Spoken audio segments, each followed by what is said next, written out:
Hello and welcome to Movies, Films, and Flicks. I am Mark Hoffmeyer, and joining me is a man that gave me 18 riddles to guess about which movie commentary he wanted to cover, and I got him wrong each time, and he was and I figured it out at the last minute. DJ Valentine. You creepy man. No, hi. You've watched this movie multiple times because you're an excellent researcher and do your homework. I watched this movie multiple times because I love it. I love it so much. So. Yeah, I don't know why I went all creepy there. Every conversation that we've had online, it's kind of like, I'll put Doctor Strange first, and then you're like, Batman. And then, what are you doing? I'll be like, what are the best movies in 1975? You're like, The Batman. Batman. I don't care. Break space and time. so then we figured, like, hey, let's just cover the movie on the podcast.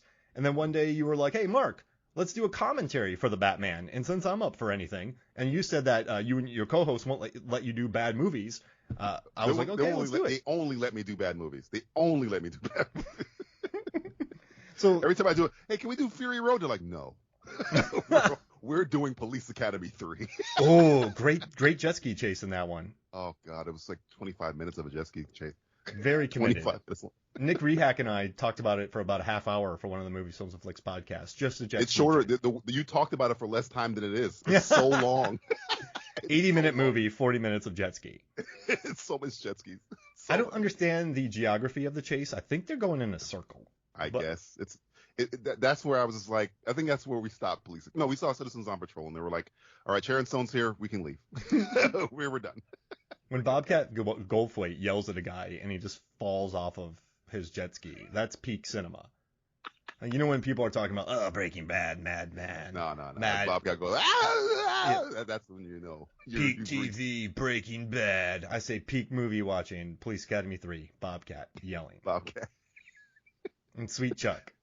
Sweet Chuck, that's his name. I was like, what's the name of the guy with the glasses? Remember in the second one when they're training and Sweet Chuck has that little karate stance?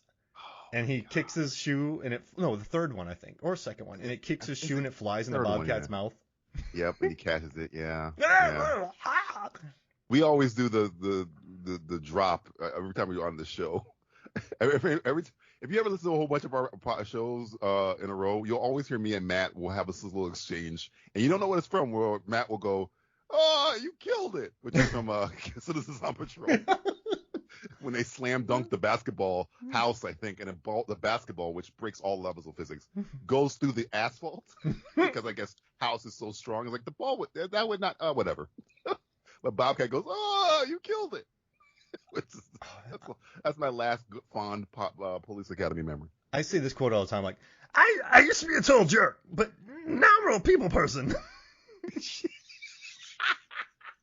Yeah, he was the villain in part 2, I think, right? And he falls down the really long staircase and is like, ow, Yeah, him and his gang. Yeah, they had a big old gang fight at the end of that movie. And I need to watch that and Surf Ninjas again. There's some great falling down stairs gags in those movies. You're the fourth person to bring up Surf Ninjas out of nowhere in the last week. What the hell? Is this an anniversary coming up? What's going on with Surf Ninjas? Well, why does everybody like this movie? I remember the first time I watched it, I'm pretty sure I had a concussion. And it was on my birthday, and I got laid in front of a TV. And I just laid there watching Surf Ninjas while having like one of the headaches of a lifetime. Maybe when I was like 12, 13, because I got hit in the head with a basketball, like right in the temple. Mm-hmm. I deserved it. But I was just laying there with like a swollen brain watching Surf Ninjas. And I feel like it's some with the expansion of my brain and the viewing experience, it's just molded into my head with the game it's gear. Stuck in there somewhere. Yeah, you've the been Beach incepted Boys. You've been incepted with Surf Ninjas. Yes, Kung Fu, dude. Leo and Tom Hardy and Ken Watanabe went into your brain and put in Surf Ninjas. Oh man, Elliot Page is like building buildings that float up in there just to put that in. Wait, somewhere old Ken Watanabe is just sitting in a room spinning a top going, I'm an old man filled with regret, waiting to die on Surf Ninjas. Never leaving this place. Instead of snowmobile henchmen, they were chased by jet ski henchmen. Oh no, we're back to the jet skis. Yeah, I'll always go back there. I've infiltrated the mainstream on jet skis. Whenever jet ski stuff comes out, people are like, Mark, check it out. All right, so we're going to watch The Batman. This is an amazing movie. Now, I know it's 3 hours long, but you can either listen to this commentary while watching the movie, or I'm pretty sure you and I will have some pretty fun discussions about the film. So you could probably listen to it in your car as well. No, we're going to watch this movie in silence, Mark. We're not going to talk at all. We're going to sit here. No, I'm just snore. We're going to look at the stuff and go, oh, that's a great watch. Yeah. I've already taped my eyes open. I'm not going to blink through this entire material, right? You can't see it, but trust me, it's there. I got Scotch tape from the CVS around the corner. I'm taping my eyes shut. I don't blink when I watch this movie. It's okay. Yeah, you don't want to blink. I was watching Mad God the other day. I keep calling it Mad Dog. But I was watching Mad God the other day, and I didn't want to blink because there's so many monsters. Phil Tippett just loaded. No wonder he had a mental break and had to go to a psych ward. He really did, making that movie. And when he was in that psych ward, you know what they made him watch? Jet ski action scenes. Surf Ninjas. A ba ba ba ba ba ba. Oh, fucking! Surf Ninjas is gonna follow me for the rest of my life. I swear. Leslie Nielsen falling downstairs. Yo, just like Bobcat Goldthwait. If Joker had fallen down the stairs, we'd have a great trifecta. Ow! Nice. The system's let me down. Who put these stairs here? The system's working me. The system's working me. Because the steps are too small, and he had clown shoes on. The system's working me. You try walking down steps with clown shoes. I just want the Joker to say the system's working me. It's rigged against us. This is Bruce Wayne's fault. Oh, it's always Bruce Wayne's fault. All right, so do you have your screen pulled up here? I am looking at my black and white copy of the Batman. All right, perfect. So you got the Batman black and white. I love it. Black and white, baby. So here's what we're going to do. I'm going to, I guess we'll say 3, 2, 1, play. And then, so if you have it pulled up on your TV, you're watching it right now, we'll just do 3, 2, 1, play. Not yet. Not yet. This is official, all right? So 3, 2, 1, play. Hey, right. Oh man, there it is. Warner Brothers, the company that doesn't like Superman. DC, the company that also does not like Superman. Yeah, I was just doing a research project for Superman, and I rewatched 78 and 2, and there's a lot of Man of Steel in those two films by Zack Snyder, but it's just, you know what's interesting? Aggro. I like aggro versions. I like where Snyder went, but I don't think it was the right idea, if that makes sense. No. Yeah. Hey, so real quick. Yeah, go ahead. Okay, Batman movies. So we're watching this right now. We're watching the Riddler peep around the houses with his sniper rifle. I think it's his glasses. He has binoculars. Got it. Oh, you know what's funny? You might be right, but that reticule, the numbers moving, I think that's binoculars. I don't think a sniper rifle has that. Copy that. But it makes sense with a rifle because he does use it later. Right. I didn't think about that. Yeah, but if I had to guess, this is a binocular reticule because he wouldn't want to shoot this guy because he's going to do the thing later. I love the kid dressed like the magic. The kid is dressed like a member of the League of Shadows. I like that. Yeah, it was a great intro. So, what are your 3 favorite Batman movies? It's right now. This is number 1. Oh, wow. Dark Knight's number 2, and they fight because we've talked to me and my co-host Justin Polizzi. He's a bigger Batman fan than me. We're pretty much on the same page where I think the Dark Knight is fantastic. 75% because of Heath Ledger. It's amazing. Take Ledger out of that. It's a good movie. Really, really, really good. This movie, I think, beats it mainly because everybody's good. Yeah, I like all the characters. You can take one person out of it, the movie can still kind of work. So, yeah, the Batman, Dark Knight right there. Man, that's tough after that. I want to say Batman Begins. It's between Batman Begins and Batman 89. Probably number 3. Got it. Yeah, I'm number 1, Batman Returns. Number 2, Batman. Number 3. Batman Returns is almost not a Batman movie. Batman Returns is like Tim Burton is saying, you know what? Here's my dick. That's why I like it. It's so Tim Burton. He just, you know what? It's my favorite Batman. Keaton's my favorite Batman because he just sits in his house and he's a weirdo. And all he wants to do is go out and be Batman and kill people. He kills people. He's a murderer. So when they talk about, when they're like, oh yeah, Ben, I was going to say Ben Stiller, Ben Affleck's killing people.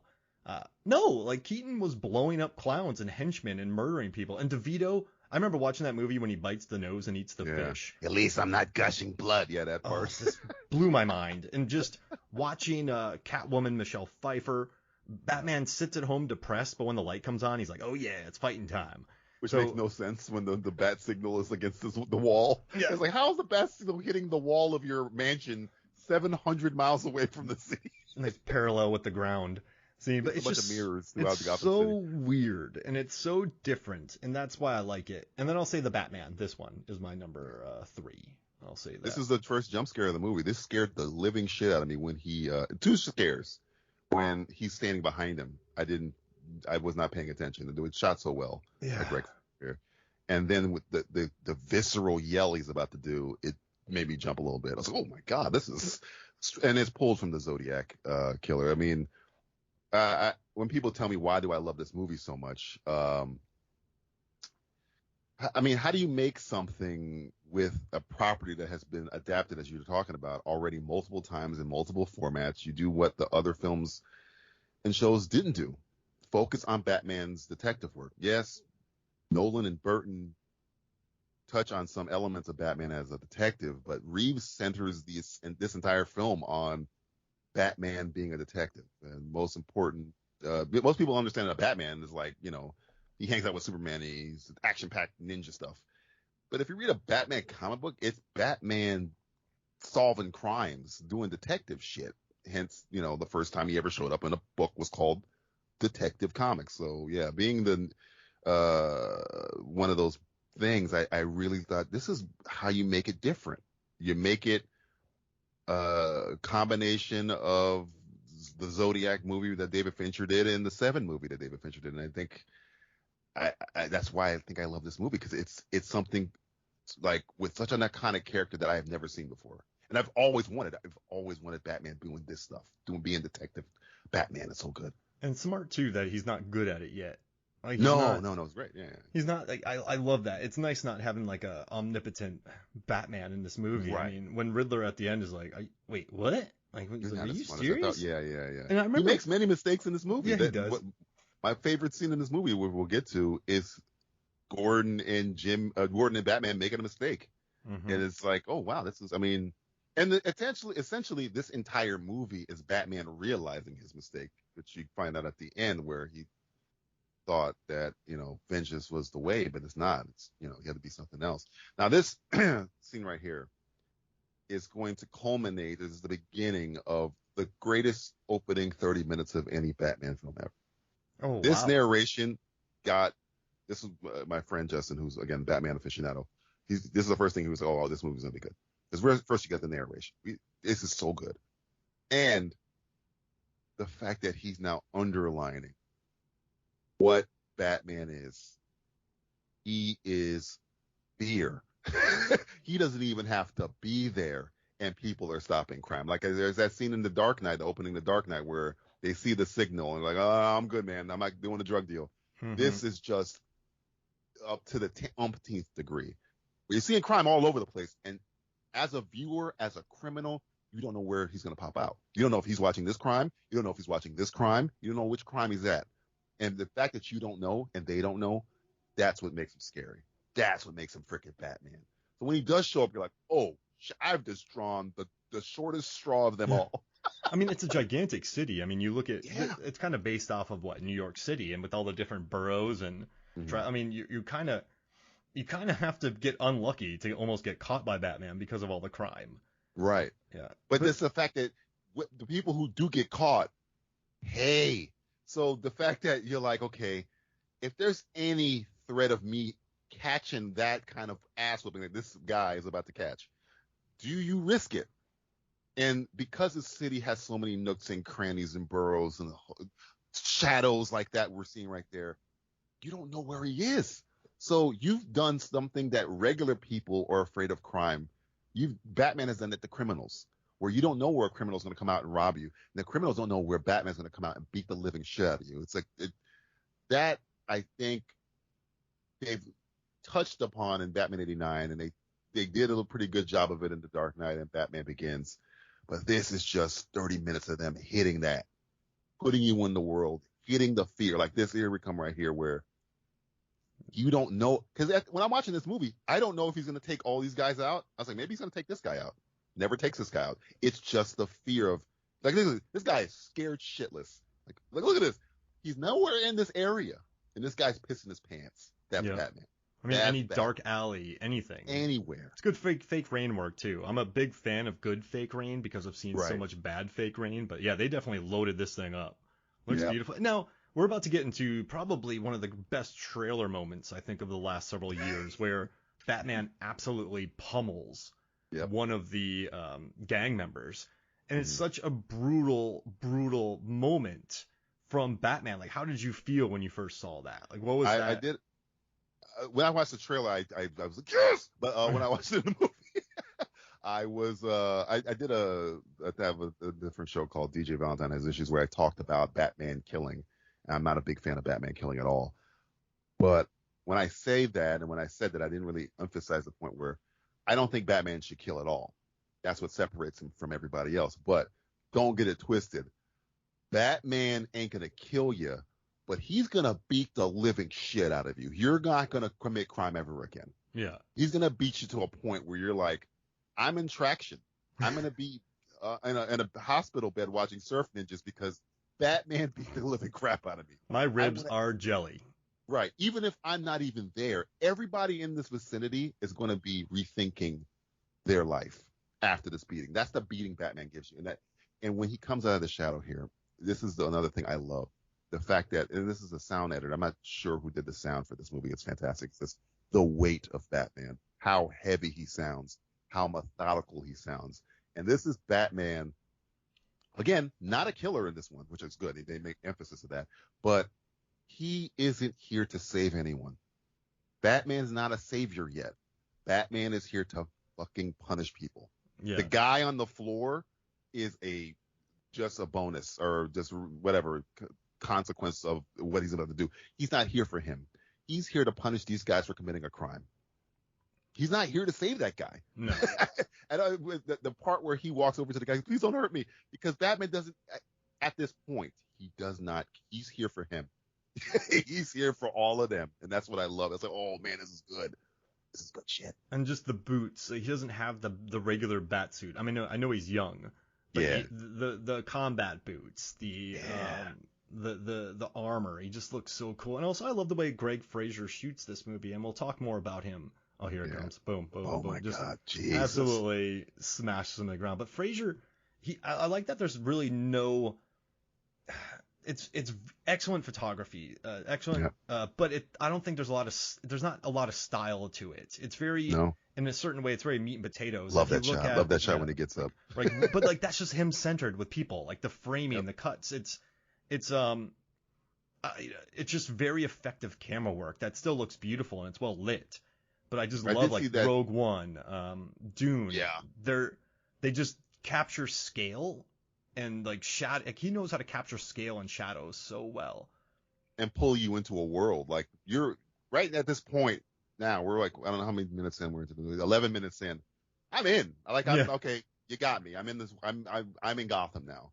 Usually, watching in some of these other Batman movies, you don't need that to happen.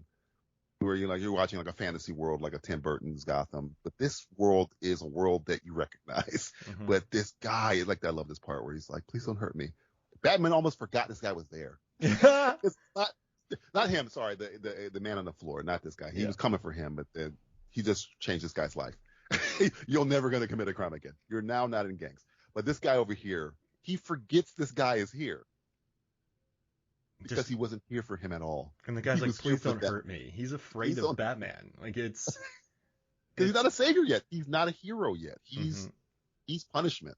He's just I don't want to say the Punisher because the Punisher murders people, but he is here to strike fear in criminals if they commit a crime. He's not here to save anybody. He's if you rob somebody, he's here to hurt you. He's not here to get the purse back. He's here to hurt you for that. I love this shot. It's one of the first times, other than The Dark Knight, you've seen Batman on a crime scene with a whole bunch of cops. This is like, I love that shot. That's when I knew Pattinson got it, by the way. Mm-hmm. Got that character when he does the little eye look up. Oh man, were you hesitant about Pattinson? Because I was. Oh wow. I didn't know until this moment right here, and I was like, oh, he's got this. Wow. He's locked in. I don't know. It's something about the eyes. He does such good eye acting here, and a lot of it's Greg Fraser who said that he was trying to always light his eyes subtly where you always see them. But when the cop puts his hand on his chest and he just looks up at him, he doesn't say. I think he says one line in this whole scene, and it's just you cannot not look at him. He's giving out evidence without saying anything. Like we're gonna see this part here where he sees something they missed on the floor. He doesn't say, "Hey, there's something over there." No, he just walks over to it, looks down, then brings attention to it, and takes a photo. Yeah, it's so good. Like he's so this scene is where I thought, okay, Pattinson, he's got it. And when I heard of him being cast, I'm like, because he has the stigma. I know he was in Good Times and he was very good in that. And I saw him in Rover. He's excellent in Rover. Lost City of Z. Like he turned into some beast mode. Like Rover, Map to the Stars, Cosmopolis. He went beast mode there for a while. Even as good as an actor he was, I was just like, he's a good actor. Rover proved it to me. But I was like, is he right for Batman? I love that shot where the guy. Remember Keaton, right? Everyone was pissed off about. Right. Everyone was annoyed about Keaton. Everyone was annoyed about Heath Ledger. Like the Batman fan base, they get so mad about casting, and then it turned like. I feel like the performance is going to be good when the fans are mad about it. It's like, okay, good, we're set. It's funny. Has there ever? There's only been one I can think of. The what's his name? Lex Luthor one. Jesse Eisenberg. Jesse Eisenberg was the one I was going in. I was like, this is going to be bad, and I watched. I was like, yep, it's bad. Mama's moonshine. I was right this one, but no, you're right. The Heath Ledger one, people were pissed off. I wasn't pissed off about the Ledger one. I was hesitant about this one.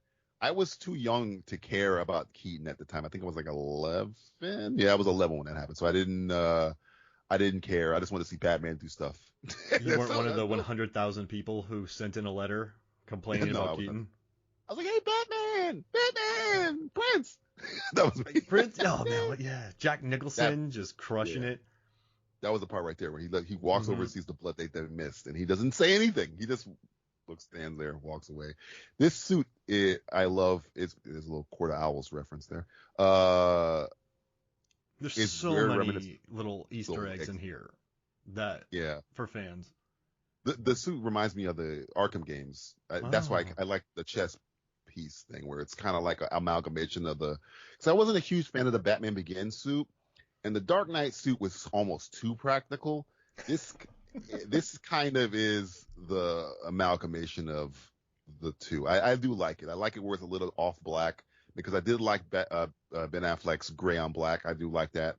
But this suit is one of my favorites. Here comes one of the few F words and the only F word in this entire movie coming up right here. You know what's crazy is I thought this movie was R-rated. Because it feels it. When I left the theater, I remember talking to Megan. I'm like, man, that was like an R-rated movie. And my wife, she goes, no, it's PG-13. And I just remember kind of being a little shocked about that. Right. And it always bothers me when people talk about, the one F-bomb, but like, oh, this movie should be R. I'm like, have you not watched The Batman? Have you not watched Doctor Strange 2 or Dark Knight?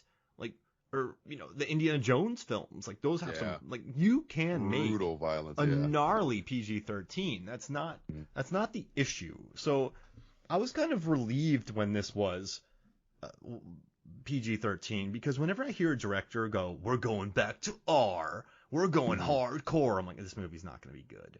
There's certain characters that I think live better in R. You can do Dark Knight proved you can make, because a lot of people were thinking because of what Ledger was doing that was R. Yeah. Like you were saying. But there's certain characters that kind of can't breathe in a PG-13. Punisher, Blade. Punisher, Deadpool, John McClane. They kind of got to live in an R.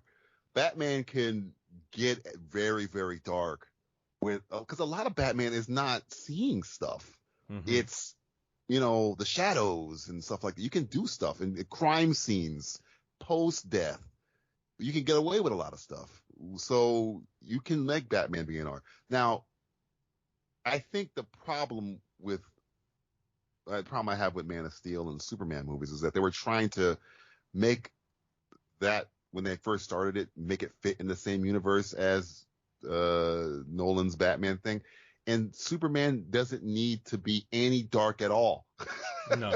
You can make a good, with stakes Superman movie, but still have optimism. You can't really, when you darken Superman for the purposes of not having a dark Superman, just making the movie just feel dark, and it doesn't work for me. Even with Spider-Man or any of that stuff. But Batman lives in dark, because I got a lot of reviews for this movie that didn't like it. I'll see which I don't really care, but they were just criticizing, why is this movie so dark and depressed? It's like, it's Batman. What are you talking about? If any character is supposed to live in a world where it's dark and brooding and depressing and 9 Inch Nails and it's Batman. Mm-hmm. Superman should live in that. If you're gonna come out with a review where Superman is depressing, I get it. But Spider-Man, I get it. Batman is the only one that should be able to get away with that, for me, or maybe the Punisher or whatever. But that's R, whatever. But when it comes with the upper echelon superheroes, this is his world. If you don't like Batman spying on people or doing dark things, then you just don't like Batman, or you want a different character. Go watch Iron Man. I mean, he's a nocturnal creature as well.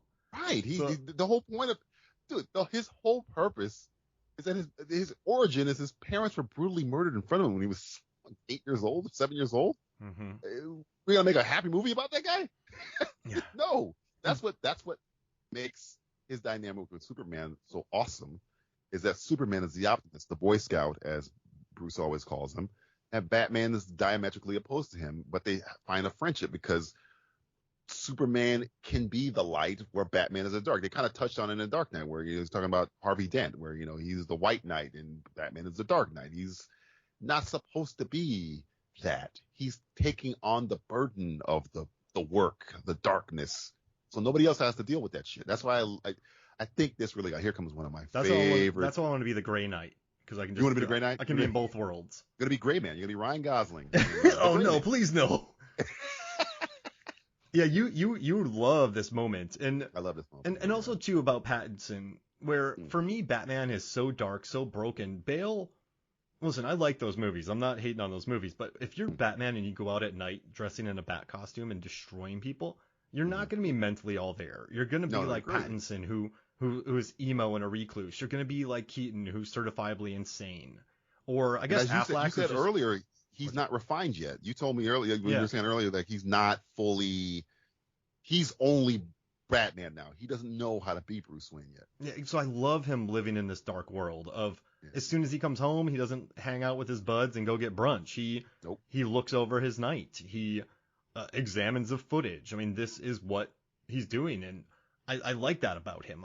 I guess I like that type of Batman. I don't think Batman Begins sort of deals with that sort of Batman, but I don't think we ever get quite this. So it's nice. And also I love the eye makeup too. So when he takes that off, he looks like, someone from The Cure is about to step on stage, right? It's like the Pixies are playing. And also, Batman, good night. See you later, Denver. See you later, Denver. Wait, where am I? Yeah. Wait, Gotham? Gotham. Oh shit. Oh, Gotham, Denver. But now here's the scene I always break down. Yeah, you do. Yeah. So because people give me this another thing when they don't like this movie is that, why is Bruce so pissed off at Alfred? And like I love this Blade Runner stuff here. If you watch it here, it's Bruce being edgy. He's still on essentially, and he's gonna come out slick to Alfred and immediately regret it, because Alfred doesn't know why Bruce is so obsessed with this. Alfred is kind of his tether to reality, staying human, and he doesn't know. And Bruce doesn't want Alfred to stop his mission. But when he comes off slick at the mouth, you can tell he's like, you know what? I'm sorry. He doesn't say I'm sorry. He just does what Alfred told him to do without saying a word. And then when he leaves, Alfred looks at what he was so obsessed with and sees it's the little boy. And he completely understands that this is why he's so obsessed, and goes and helps Bruce what he was doing. He picks up the slack. That's the dynamic of Alfred and Bruce. And people just, why is he so mean to him? They want the chummy Bruce and Alfred thing, which is not developed yet. He's still young Bruce. He's still he hasn't been able to work out that stuff yet. When he does, they'll be chummy, or they'll be Christian Bale, Michael Caine. But right now, he's super obsessed. He doesn't even know, he's not even doing his mission correctly yet. Yeah, crime's getting worse. Crime's getting worse. He's misunderstanding what his symbol is. So right now, he regretted right there. And I also puts his head down, this is 2 years. This is 2 years, man. This is, professional fighters need years to become the best of themselves. This guy's going out at night on a limited window in secret fighting crime, pummeling crime. Like, he's not going to be that good at it yet. So Alfred sees the kid, automatically sees the boy, knows, watch Serkis's face. Oh, that's what he was doing. Okay, now I get it. Puts his head down. Now I'm gonna do I'm gonna do what he was doing. I get it now. That right there, no dialogue, tells me everything about their freaking relationship. I completely understand it. That's some director-actor shorthand right there, because these two guys, Matt Reeves and Andy have worked together a lot. So it's kind of nice to see them together. I liked his casting as Alfred when I heard about that. It kind of made me happy. It made me want Toby Kebbell popping up in one of these movies. Oh, I've seen people say Toby as Scarecrow. I wouldn't be against it. After watching him dance in Bloodshot, I'm like, just put him in a movie. I forgot about Bloodshot. Yeah, he does have. He's barely in that movie. I thought he was going to be the heavy, but he's like in the first 15, 20 minutes, and that's it. Yeah, it's a bummer, but I like the idea of it. He dances like that psycho killer, but it's just a simulation. I'm like, man, how cliche is this? And they're like, oh, it's a simulation. Like then they're making fun of him for that. I was like, brilliant. And watch this little subtle acting here by Robert Pattinson, where he's been out all night. He looks up, it sees it. It's very, very bright. Alfred already has his sunglasses right there ready for him. He puts it on. Watch, you're gonna see there. Well, God, it's really bright in here. But he doesn't. Before he walked over to Alfred, he does a little thing where he's like, "Oh man, it's bright in here." It tells you everything you know about Bruce. He's been out all. I don't think he slept. I think he's been up for like 48 hours. Oh yeah, just exhausted. I mean, look at him. He looks like a zombie. Yeah, I always feel that there was a scene cut here, because they go from them in the room and then go from him in the cave. Yeah, it seems like you could have the same conversation in one spot. It seems like there was something in the middle there, but there might have been the scene where he met the people, but I don't know. It just feels like there was something missing there. You could have done all that business in one area, but they moved it around. I was watching the behind the scenes videos, and they were thinking about potentially shaving Robert Pattinson's head for this role. And they're really happy that they kept his hair long. I think that adds a lot to the character. I think it's long. It's not quite unkempt, but it's very moody. I like the cured look. Yeah. I dig it. It's, he wouldn't shave his head. I don't think he's that into grooming at this point. I'm surprised he doesn't have like more of a beard. Yeah. Because he's just Batman. He doesn't give a shit about himself. Alfred had to beg him to take a shower. Please. Whenever I speak like Alfred, though, I just want to be Michael Caine. Michael Caine? Yeah. Take a shower, Master Bruce. Master Wayne. There's a knife with a thumbprint in the car, in the dashboard. Some people just want to solve riddles. Because it's good sport, Master Wayne. It's good sport. I will say, though, between Kimmy and the Batman, good old Zoe Kravitz has been in 2 really good movies with thumb drives. I have not seen Kimmy yet. That's the Soderbergh one, right? Yeah, I want to see it. Yeah. I heard it was good. I love it, man. It's top 5 of the year for me so far. Really? Yeah. Oh, wow. And like New Earth has it in his top 5. Like there's a bunch of people who are. It's so economical and like so Soderbergh that it makes me happy. But I do love a literal thumb drive. It's the one clue where okay, yeah, I get it. So there's a thumb drive that needs the guy's. It's a double thumb drive. Mm-hmm. Double thumb drive. Wow. I like this very bad police work by Jim Gordon. Why would he put it on his own computer? Yeah, just email everybody. There's the man, Colin Farrell, killing it as the Penguin in this movie. I love late stage Colin Farrell. The Lobster, The Killing of a Sacred Deer. He's getting better. Yeah. He's getting better. And he was started off pretty damn good, so he's getting better. I think he loves this role. They try to put him in a box, I think, when he first came out. They're like, oh, you're in Tigerland, you're moody. And like they did the same thing with Jamie Dornan, too. They're like, okay, like we'll just dump you in these. Colin Farrell has so many like No, I don't. I want to play the weird guy. I don't want to be the heartthrob. Put me in the lobster. Like weird. Let me be in Horrible Bosses. I want to be the guy with the horseshoe hair and the gut. I want to be that guy. So put me in SWAT. Put me in SWAT with Jeremy Renner. Come on. Oh, what a cast, dude! I remember. Okay, this is SWAT, but I was watching SWAT, and there's an argument scene between Colin Farrell and Jeremy Renner, and I was watching Renner, and I remembered him from National Lampoon Senior Trip, and this was before he hit big. And I remember just watching Renner and going, he's gonna hit soon. I don't know why. And then he took off like a banshee. But I'm glad I called that. I think he's doing his best work right now in a show that a lot of people aren't watching called Mayor of Kingstown. Watch Mayor of Kingstown. If you want to see peak Jeremy Renner. Taylor Sheridan owns the world. Owns the world right now, yeah. I like the twins too. And so I was watching so right now he's going into the club, but I was watching the behind the scenes, and they mentioned how in a lot of movies, we talk about a lot, we've watched a lot of fight scenes, they're kind of like a ballet where you can see the stunt person's obviously knowing the spin kick that's coming at him. Right. But what they said about this Batman is he's reactive. So I watched this fight again, and it's really not balletic. He's just reacting to the people coming to him.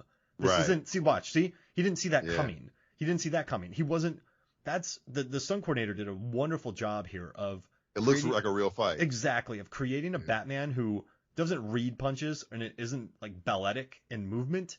He reacts, and you can see that right here. Watch this. Boom. Yeah. Like he came up with plenty of time to see that bat, and so he keeps getting hit in the back. Like I don't know. I dig it.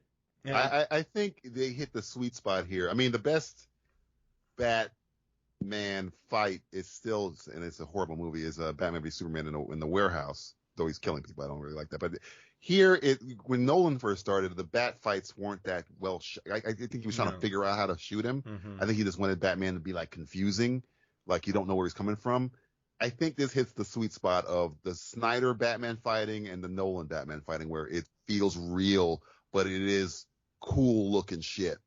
You know what I'm saying? Because the Snyder one it's cool looking. It's like all style. Batfleck he's huge, man. And so watching him level people in a giant suit, there is a delight to that. It is true. You got to talk about this guy's makeup, man. It is. The one thing that came out of Comic-Con that I saw, even though it wasn't at Comic-Con, it just happened during it, was that somebody interviewed Colin Farrell, and they were like, "What's going on with the Penguin series?" And he's like, I just got a script. He said he just got a script the other day, and he's like, he said it's tasty, man. It's tasty. He loves playing this role. So I think they're gonna they're gonna center all these, if they would get off their ass and green light the sequel, they're gonna center him in these things because he's so good. He is so good. He almost, in this small amount of screen time he has, outshines Batman, Riddler, Gordon. He's so good in this. Every time he's on the screen, he's like, this is great. Well, Penguin is awesome. This is the role you want. I mean, think about Tessa Thompson in Thor Valkyrie. Thor Ragnarok. Think about that, where you get to show up for a little bit and just crush it. Like, you just get to show up and have a lot of fun. And, I mean, we're talking about the makeup designer in this. It's Naomi Dawn, and she did 1917. She did Spectre. I mean, Skyfall, makeup designer. This is she did the Royal Tenenbaums. So like, this is just an absolute beast of a. Yeah, that resume is pretty strong, I'd say. Yeah, and like, a lot of people were like, that was Colin Farrell when they walked out of this, if they didn't look at the the credits. They didn't know this was Colin Farrell. And I love this interaction between them too, because like, Batman wants to kill this dude. He just roughed up his best employees, but yet they're smart. They're both smart enough to have a conversation. Yeah. Penguin knows he's nothing this guy's going to be able to do to me. He's not going to fight the entire mob. And Batman's like, well, I mean, I probably need this guy to get what I want. So not killing him, but at least put his ass in the hospital. It's not going to help me. It's a means to win it. He literally sat there and watched him do a drug deal. Didn't care. Because it's not what he's after right now. He's a necessary evil at this point. Until he's like, I'm gonna cross this T later, but I need something else. And I know Penguin's not involved completely. He can point me in the right direction. So I won't throw him through this plate glass window, but I want him to still feel it's this great dynamic, which they did in the animated series sometimes, where and Oswald Cobblepot is kind of like a guy who is the legitimate criminal in Gotham, where Joker's a psychopath, but Cobblepot's always kind of Batman can't fully put him away. It's kind of thing. He's very influential. They kind of nailed that a little bit here. And this is where I get a lot of people talking about the Batman stalking stuff. And I was like, well, he's detecting. Yeah, he just saw the drug deal. If you're trusted that much in that establishment to deal drugs with the Penguin, right, then you got to be trusted. Yeah, you're not the new. You didn't just come fresh off the buffs and they're like, hey, go give these drugs to the Penguin. Like this is, what's he gonna do in the club? This is his best lead. And also, I think Zoe Kravitz, she's such perfect casting in this. I know they almost they came down to her, Isa Gonzalez, and a couple other actresses. I didn't know that. Yeah, but I think she does the best with it. Like she said, she had dangerous chemistry with Robert Pattinson, and they seem like they're friendly. Yeah, and you buy it though. Even the fight scenes, I just think she's so good in this movie. There's this cool energy to her. So no, I like this. And also I want to say, when Mad Max Fury Road came out, I know a lot. She's really good in it, but I've always liked her as an actress, but I really grew respect for her when I read the oral history about Mad Max Fury Road. She was the most mature out of everybody. Charlize Theron was talking about fighting with Tom Hardy. Tom Hardy was fighting with her. They were yelling at each other because the director was more worried about the film, not really the actors. And they had Zoe Kravitz just being the most realistic out of all of them. And I'm like, okay, I'm a fan for life. She just seems super cool. And you gotta understand her. She grew up with Lisa Bonet. Yeah. And Lenny Kravitz is her dad and mom, and then her stepdad at the time is Jason Momoa. Fame is in stress and all that. She's probably seen her mom come home and dealing with that stuff. She's built for this business, I think. So yeah, that's a great point. And I think Dakota Johnson does a really good job too, where people kind of go at her are you mad about 50 Shades? She's like, no, I love that role. I'm glad it happened. It's cool. She feels comfortable in her own skin, Dakota Johnson too. Yeah, she's not peer pressured or guilted into anything. She did all those choices herself. And again, her mom is is famous and her dad is famous. They've done that whole thing too. So, but yeah, I like the dynamic between the beginning of this movie with the Riddler stalking somebody and then Batman stalking somebody, kind of literally the exact same way with binoculars through a window from a distance. Oh yeah, it's nice compare. I mean, I love when people do that. I like when they kind of have that duality of good and bad, and kind of setting up the fact that they're not too different. We're not so different, you and I. Well, same. I'm you, you're me. I'll never be you, and you'll never be me. You. Well, I made you. You made me first. Come on. I didn't make you. Yes, you did. I made me. You made you. I made me first. You. I'm Batman. I'm Batman. And then there's just someone on the side who is just kind of sleeping on the street, going, "What is happening? What? You're both lame. Yeah. I'm trying to get some sleep. Hell out of here. Yeah, the both of you are keeping me from sleeping. Yeah. But, and also too, what I like about Zoe Kravitz's character here is that, or Catwoman, Selena Kyle, is, in the beginning you had Michelle Pfeiffer, who was killed by Max Schreck, which I love that name, but then she kind of comes back unhinged, sort of undead. You have Selena Kyle, played by Anne Hathaway, who's a criminal in the beginning. Oh, I like her. Yeah, I like she's good. Yeah, I just like that they don't bother that with this at all. She is just trying to help her friend. She gets involved in this to get that. Oh, I love these kicks, but I like that they skip the whole I have diamonds in my pocket type thing. Right. I dig that. I love the capoeira type moves too. I like the fact that it makes her strong, but it doesn't belittle Batman. It's like, okay, we can fight, you can kick me, but I'm still Batman. Yeah, exactly. You're not gonna win in a full-on physical confrontation with me. One, I'm armored from head to toe, so no matter how hard you kick me, it's not gonna really do a lot of damage to me. Yeah, at least pop a tooth out. But yeah, he's not even trying to fight her. She's like, give me that. He's like, I'm not even. Yeah. I'm ignoring you. He walked away from her as well. He's like, whatever. You're not important right now. They almost have this understanding together, though. I dig it, and she gets it too. She knows she's fighting Batman. She's not even. it's not even that. She's just like, I gotta help my friend. I don't care who's in my way. It's just weird dude dressed like a bat or the penguin or whatever. I gotta. And just skip all the thieving. You don't need that. I like that there's no redemptive arc for like, oh, you were a thief, but now you need to atone for your sins. Like, she's like, nah. No, man, I've had that arc before this movie happened. She's had her arc already. She's who she's supposed to be already. She became that already. That's what I think she's trying to convince Batman. Batman looks at her and is like, what is the life I could have if I didn't have this code? Well, if I didn't have this mission, I could have a life with her. It might be a fun life, but then I'd have to give up everything. And that's always been between Catwoman and Batman, where he's like, she's always like, you don't need, like, even Anne Hathaway, it's like, you don't need to save them. Who cares about, you've given the city enough. She always trying to pull them, not be selfish, but think about yourself for once. Yeah, you were in a sweet cave. You could have just stayed there. About is herself.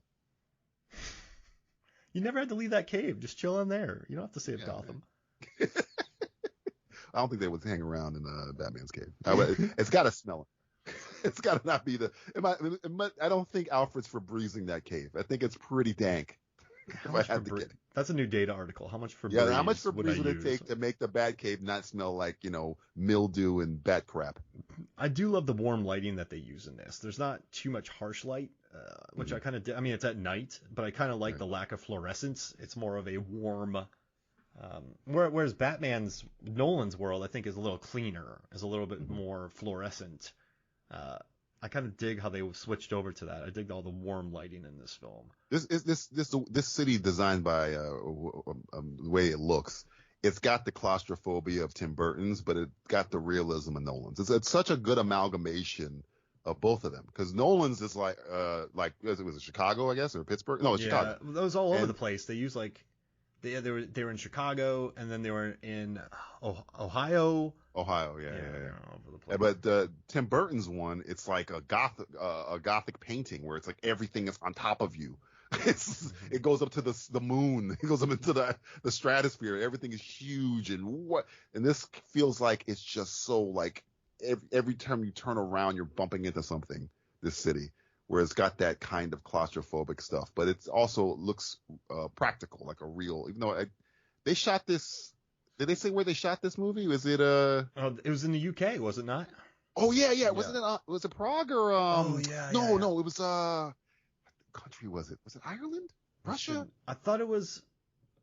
I can solve this real quick. Yeah, they said I forgot about that. I was so positive it was filmed. Scotland. Scotland, that's what. Okay, yeah. And and then let's see, where else did they shoot? Yeah, a lot of Scotland shooting. And I was reading about the production designer, which his name's James Chinland.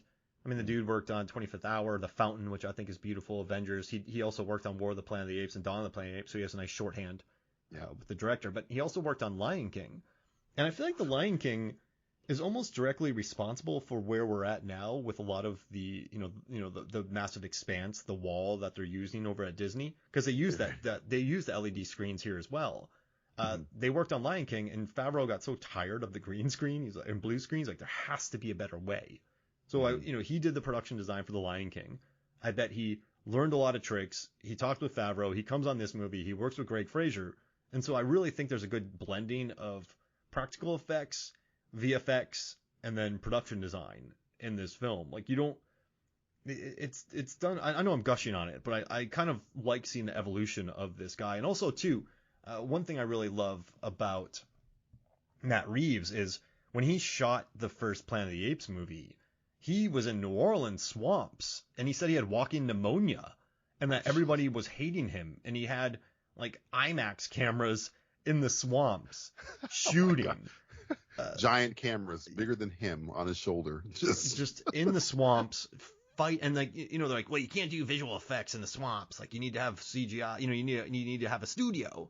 And he's like, no, we are going to figure this technology out. So I do think between Matt Reeves, Denis Villeneuve, they are guys who are pushing technology, and then bring in Greg Fraser on top of that, and you have a crew who, I think they did a really good job with this movie of making it, moving some technology further, because you'd be really surprised where VFX are in this movie. I know it has nothing to do with what we're watching, but I mean, that's where visual effects are the best, when you don't even know they're there. When they're like, well, we got to get this background, or at least this little element. Maybe we got to replace this, and it's there to enhance what you shot, not to be the shot itself. Yeah, I think that's when visual effects are the best. Now, quick question for you. There were a lot of complaints, and I've felt this a certain bit because I had to watch Seven recently. I had watched Zodiac recently, and I actually watched Saw. I had to write a video about Saw, so I had all these things fresh on my memory. And now, bear in mind, I have my students go at movies released in the 1940s, and they were all sequels and ripoffs. So movies have always paid homage, borrowed from each other, stolen from each other, sequelized each other, rebooted each other, remaked each other. I mean, this is the 48th Batman movie. But what do you think about the people who complain about this feeling a little too Seven? I mean, look at these shots. Like, this is very... Oh, yeah, this is straight Seven. Yeah, so, I mean, for me, this is what keeps me from calling the Batman a masterpiece. I think, there's only been one 100-point game, like, in the history of the NBA. I have a hard time calling movies masterpieces because I know sometimes I'm watching this movie and I see, oh, okay, that's that. But you watch Mad Max Fury Road, it's Stagecoach. Like, there's a lot that you... if you blame this movie for that, you have to blame every movie ever made. A lot. Any movie that ever does anything ever. Yeah, exactly. And I hate it when people specifically call out certain things. Like, people watch Event Horizon, they're like, it's reductive, like it borrows from things. I'm like, so did Alien. But yes. How do you feel about that kind of complaint about this movie? Seeing that trap reminded me of Saw, the games that people are playing. Like, what do you say to that? When I watched the trailer for this movie, and I was like, oh, he's gonna make a Batman movie, but he's gonna use Seven as kind of like a guide. Awesome. That's a great idea. Yeah. Because you're not. There's many shots that are very close to Seven and Zodiac in this. Very close, David Fincher and all that stuff. But it's essentially like a guideline. It's essentially like, okay, this is how I wanted to feel, but we're making our own thing still. We're gonna say, what's the kind of color paint you're gonna use? I'm gonna use blue from Aqua Blue, but I'm gonna use the same color this other artist used, but I'm gonna paint my own painting. You know what I'm saying? Mm-hmm. That's how I see it. When I see stuff, when people do nods or homages, I like that stuff. That means one, they got good taste. Two, they kind of know what they want their film to be. I'm trying to think of a person, a filmmaker that hasn't done an homage to something. I'm like, did Kubrick do it? Yes. Yeah, of course. Did Coppola? Yes. If everybody does it, you're not reinventing the wheel. And I'm not saying, I think it's, what's the word I'm looking for? Lazy to say it's, unoriginal. I think he's just using it as a guideline. This is a shot I love coming up with, this train that comes out of freaking nowhere. It scares the shit out of me. But no, the lighting and stuff that Greg Fraser is using here and how Reeves is directing it here, you can say, yeah, it's just like Seven. Yeah. On the surface, if you're just looking at, side by side, but these movies are not anywhere near the same. Mm-mm. It's just, it's almost like they can fit in the same universe, but they're not the same movie to me. And again, when I saw the trailer, when they're doing the detective thing, I'm like, well, if you're going to, use a guideline, you want it to feel like a noir-y stuff, use that kind of feel. When you're describing it, like you're pitching it, like, I want to feel like a kind of like a Seven vibe, Yeah. Like that's what it's for. I don't grade movies that strictly where it must be original. There must be no other, and if it's anything like that, I don't. I think the fact that Matt Reeves, one, likes David Fincher, clearly, and wants to kind of, I say, make his own type of David Fincher-y looking film. I'm not against it. I was never against that. When you talk about Stagecoach and Mad Max Fury Road, I'm like, yeah, that's pretty cool. Yeah. I bet you a lot of people don't even freaking know that. I mean, that just shows that George Miller actually has good taste and knows what his movie's going to be. And it's like, that's a good guideline. Now, in this guideline, let's make our own thing. Let's do some stuff in this thing where now we all know on the same page what the movie's going to be. I'm not against that. And like Ryan Johnson, his entire Looper sizzle reel was Seven and Blade Runner. And Blade Runner, right. And so you probably couldn't even do pre-pro if you didn't have reference images and mood boards created from that. So you're gonna come at George Lucas now? Yeah, exactly. You're gonna come at Spielberg and Sergio Leone has a word for Tarantino. Definitely Tarantino. So Tarantino's out of business with that. Yeah, I just wanted to cover that because I just think so many people have talked about that, and so, but I feel like it's very selective that you are harping on this movie it's so visually different than the other ones. Yeah, so what if you wanted to make a Seven-esque movie? Who cares? It's because this one's the more high profile. It's Batman. It's not, if you're bringing up, if I bring up like a smaller movie that's like Looper, that's like a certain other movie, then nobody really knows what Looper is, kind of thing. Even if it's aping something else, everybody knows who freaking Batman is. Yeah, so that's high true. profiles that we're gonna, they're gonna be like, oh yeah, why are you doing this? And they're not gonna correlate that every other director you probably can think of has probably done some movie with an homage to something. We just saw The Joker, which is essentially King of Comedy mixed with Taxi Driver. Not essentially. Anybody crap on that? Nobody was yelling at Joaquin Phoenix when he won the Oscar for playing that role, which is essentially Robert De Niro twice. It was so smart though to bring De Niro in. Oh my gosh. Bring De Niro in when you're doing that. You're kind of safe. I'm not the biggest fan of that movie, but he used it as a guideline to make his own thing in that guideline. It's like, I want to kind of feel like King of Comedy with a little bit of Taxi Driver. Yeah, okay. Now we are on the same page. All right, now let's make the freaking movie. $1 billion. I like Sarsgaard in this movie too. He's kind of, he just seems like a nice dude. He's a drophead in this movie, Sarsgaard, but yeah, I feel so bad for this character. Yeah. He just seems like a nice dude. The part where coming up where he's like, you want me to drop you? I feel so bad for him. Like she's like, he asked her to take her home, and she's like, takes the cab.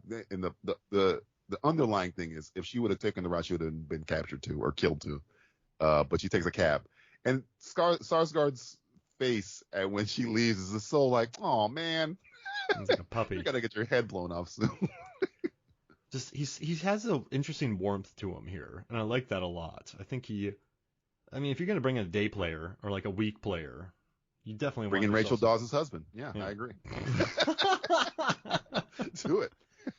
Maggie Gyllenhaal's like, okay, look, I got blown up in Dark Knight. You got to get blown up in the Batman. Oh yeah. If a couple gets blown up together by that's love. A Batman villain together, they'll stay together. Batman failed to save us both, honey.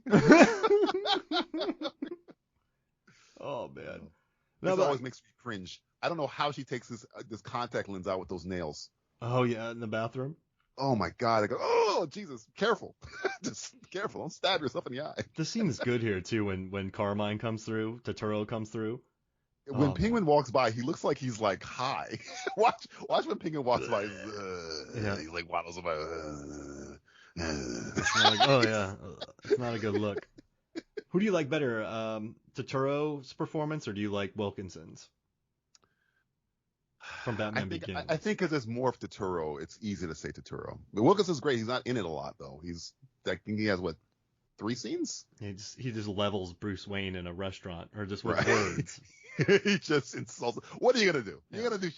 I'm a man. You're a boy. Shut up. Get out of here. Yeah, get out of here. I love it. It's straight Long Halloween he's doing. He clearly read the book. He's doing Carmine Falcone from the Long Halloween with Jeff Loeb. I do like the moment he tells the story later about being on the table when Thomas Wayne did the surgery on him when he got shot or whatever, which is from the comic book, and seeing the boy looking down on him. It was being Bruce, and it comes back later where he realizes he's Batman. Bruce is Batman right as he dies because he's looking on the ground up at Bruce. He sees the eyes. He goes, "Oh yeah, that's Bruce. Oh, I'm dead."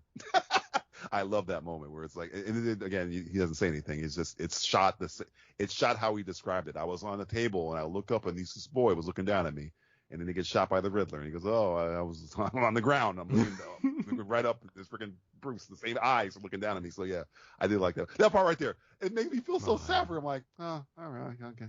And he just sells that right there. Oh, that little hangdog look, and just hangdog. It's like, oh man. The focus on the Riddler back there, and man. How do you feel about this scene where it's not in focus? I love a good overhead shot. Crawl has the best alligator overhead shot. I'm just saying that, and X have had great alligator opening shots. Oh yeah. X. Yeah, X. I love that alligator shot. Why not keep it something different? These guys know what they're doing. Mm-hmm. It makes it scary to me. I like you know what he's doing, but you can't see it exactly. So you're like, what the? This is the old Hitchcock where a bomb's under the table and you're just waiting for it to hit. Oh, you see the headrest is moved. Yeah. Oh, like, why is the head? Oh, okay, that's why the headrest. He's such a petulant. The Riddler in this is such a petulant killer. Just such like a. It's really interesting. I know I don't have the physical capabilities that you have, so I use my brain, and then I can use you for your violence. I think he got stunted as a child because of the trauma, where he's still a child, just grown. Yeah. Because when it comes to one of the greatest scenes in this movie, where he's like, no, that's such a childy, kiddie response. Because I think he's a genius, but I think he's still stuck as a boy. Mm-hmm. Kind of, where it comes to emotion, where he's just like, hey, when he hits the guy in the beginning, he's like, yeah, he's like a little kid. Yep. Though he's a genius, I just think emotionally he has not grown since he got out of that damn orphanage. Absolutely. Since he was traumatized by all that shit. So. Probably uses that hate. It probably doesn't want to see a therapist, right? Like it's. Oh no. Yeah, I am using this hate. Why does nobody mess with the bat light? Because the bat signal, because people can get to it. Right. This is not on top of a police station. Would you? You don't, at this point, you're a criminal. You don't know who's lighting that up. Is it Batman lighting that up? Because if Batman's waiting there, which he is right now, your ass is going to get kicked. But you know what? When I was I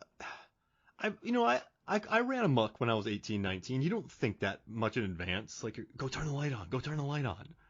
So 50-50 chance I would have done it. You wouldn't mess with the bat signal, huh? You would be right there. Because Batman would be right there in the corner. I'm not acting tough. Right now. Like, I'm not acting tough either. I just think I was quite a feral child. And so, yeah, give me some Mad Dog 2020. It is locked, by the way. Gordon has to, unlock some stuff to get there. I'm just saying, if you turn on that bat light and you go there is a good chance Batman's going to be there. I could have become Robin. Roll those dice. I could be Robin.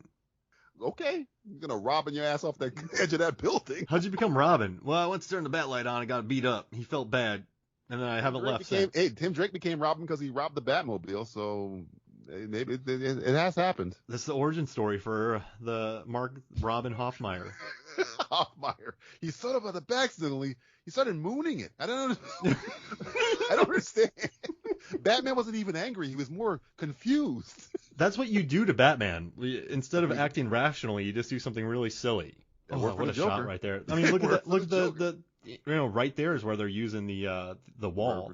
Yeah. So I mean, it's just, it's such a good usage of it though, and I love the hand-built quality of the Batmobile. I watched the entire making of where the guy who fabricated this always wanted to make a Batmobile, and so watching them hand build it, and Bruce built it. That he toiled away and tinkered away, and it's just such a muscular it's a mean Batmobile, and it's a functional Batmobile.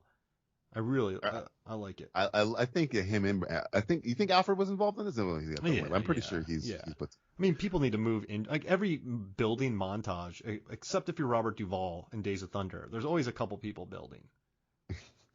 Lucius Fox is somewhere in the back. They haven't shown him yet. He's just off camera. And then Michael Caine's going, Master Wayne, put the carburetor.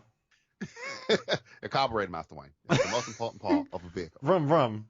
You don't have you went walking there. Vroom, vroom. That's the best Michael Caine impersonation I've ever done, and it sounded like Chris Walken. So I'm gonna stick with that. It's carburetor. It's the best part of the car. Okay. Can't drive without it.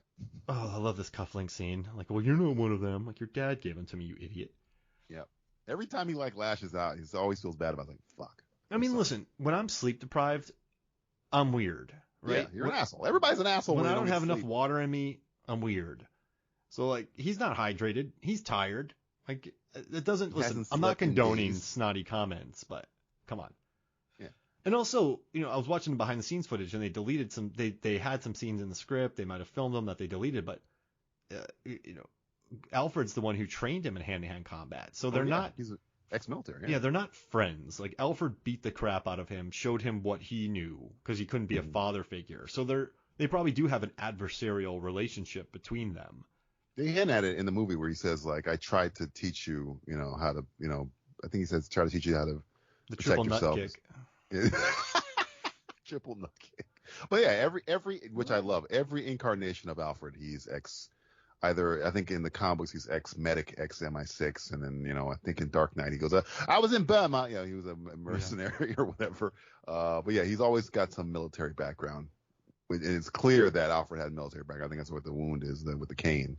But yeah, I really love, somebody brought it up. I don't think we've gotten a horrible Alfred yet. No. Jeremy Irons, I think, is freaking fantastic. He's one of the best parts of those movies is Jeremy Irons' Alfred. Super sassy. He's not dealing with Batman's crap. I love sassy Alfred. Sassy Alfred's great.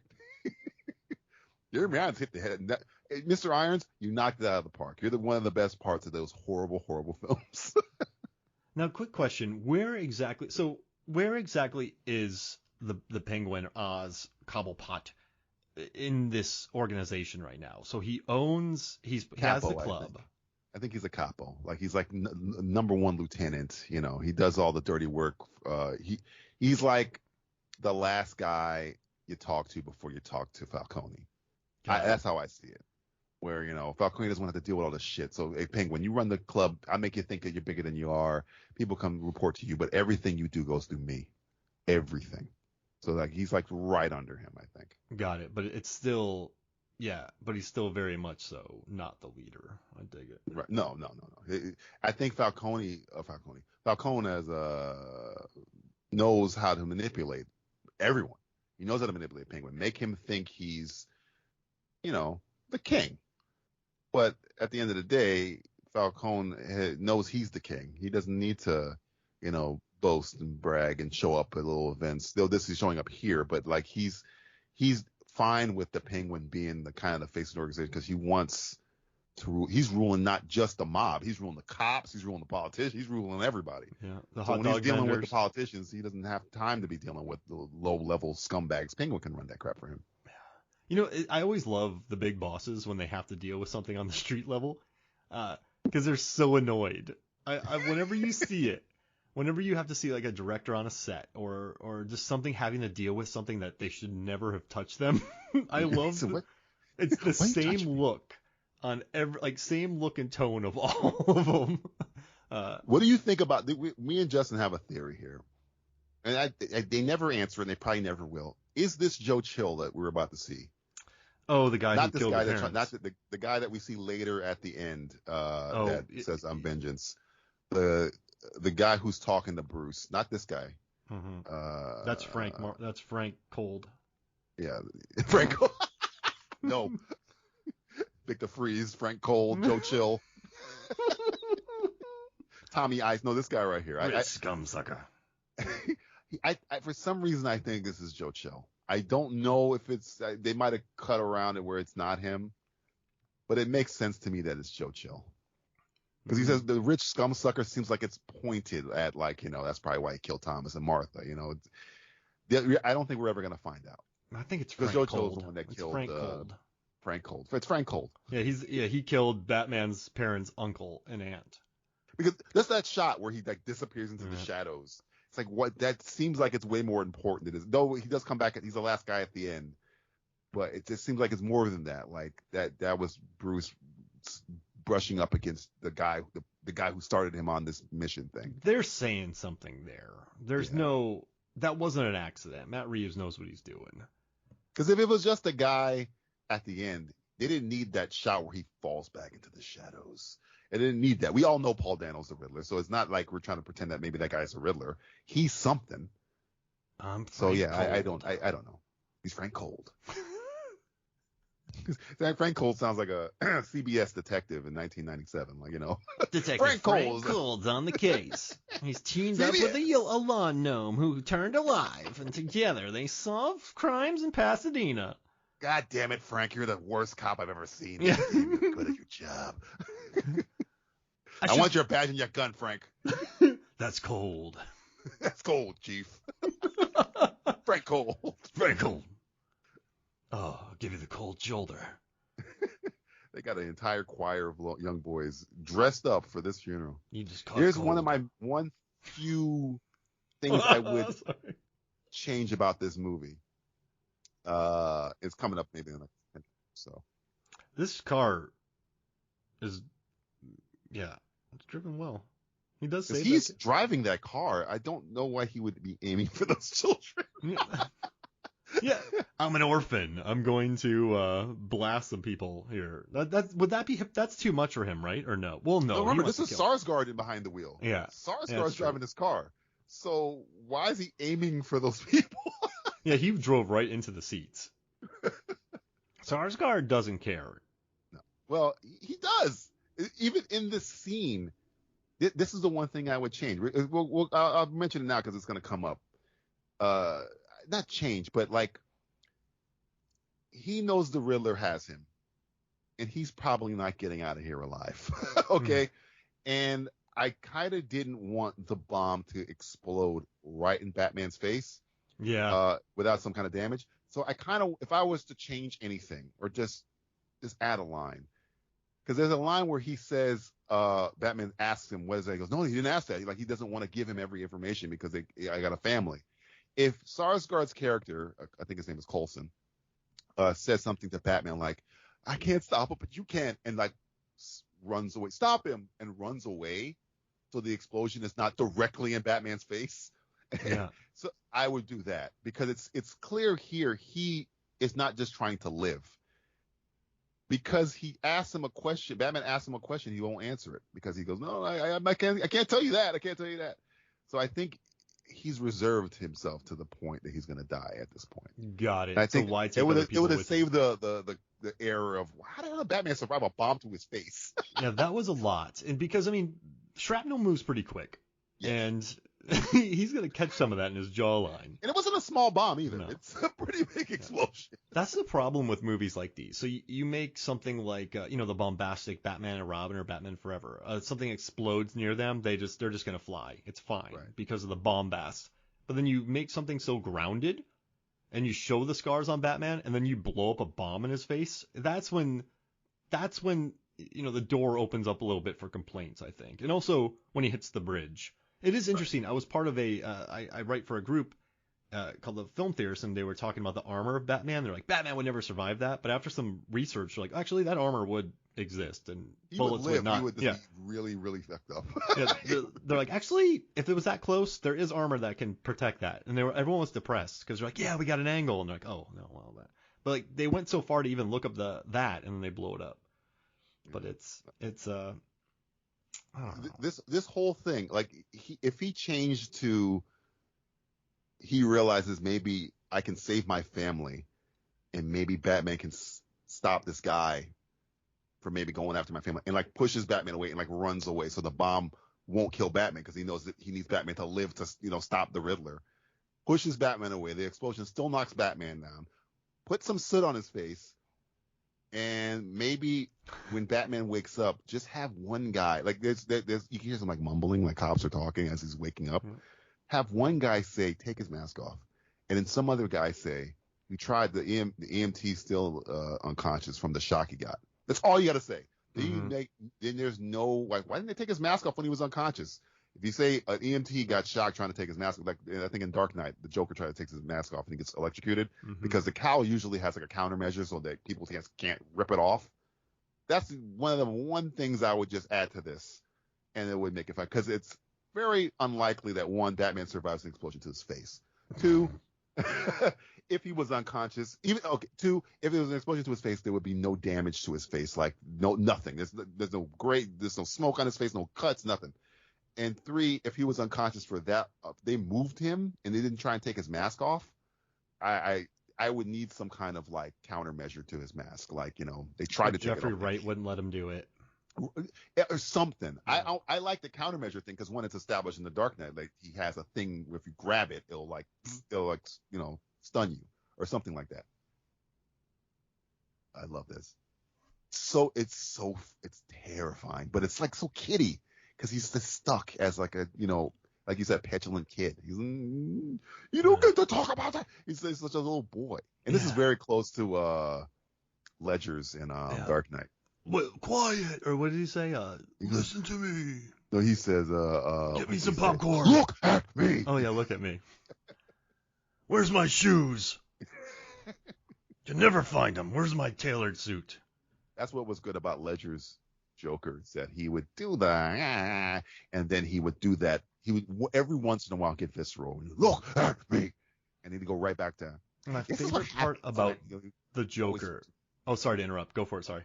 No. That's why I like the Joker's one. Here, he is just Riddler's a little bit different than the Joker, where he's just he feels like a kid. You're right. He's very kiddie. Brilliant but petulant. No social skills. But petulant. Yeah. In Dark Knight, I do love when the Joker starts swinging punches at Batman when they're in the tower. That's what I admire about the Heath Ledger's Joker. It's that he'll swing, he'll punch. He'll try to cut you. Like I dig that he's not above the ground level type. I like it because Joker, like Batman, is he's one of the most highly trained fighters in the world. But it's hard, even if you're such a trained fighter, to deal with like a guy who's just swinging all wild and crazy. Like he's jumping all over him in that scene. So it's not like a fight scene. It's just like him trying to wrangle a cat. It's just like how do I fight this dude? That's what always makes the Joker so crazy and such a good foil to Batman, is that he probably is better at killing people than Batman is at saving people. Like he's just a nutbag, crazy person.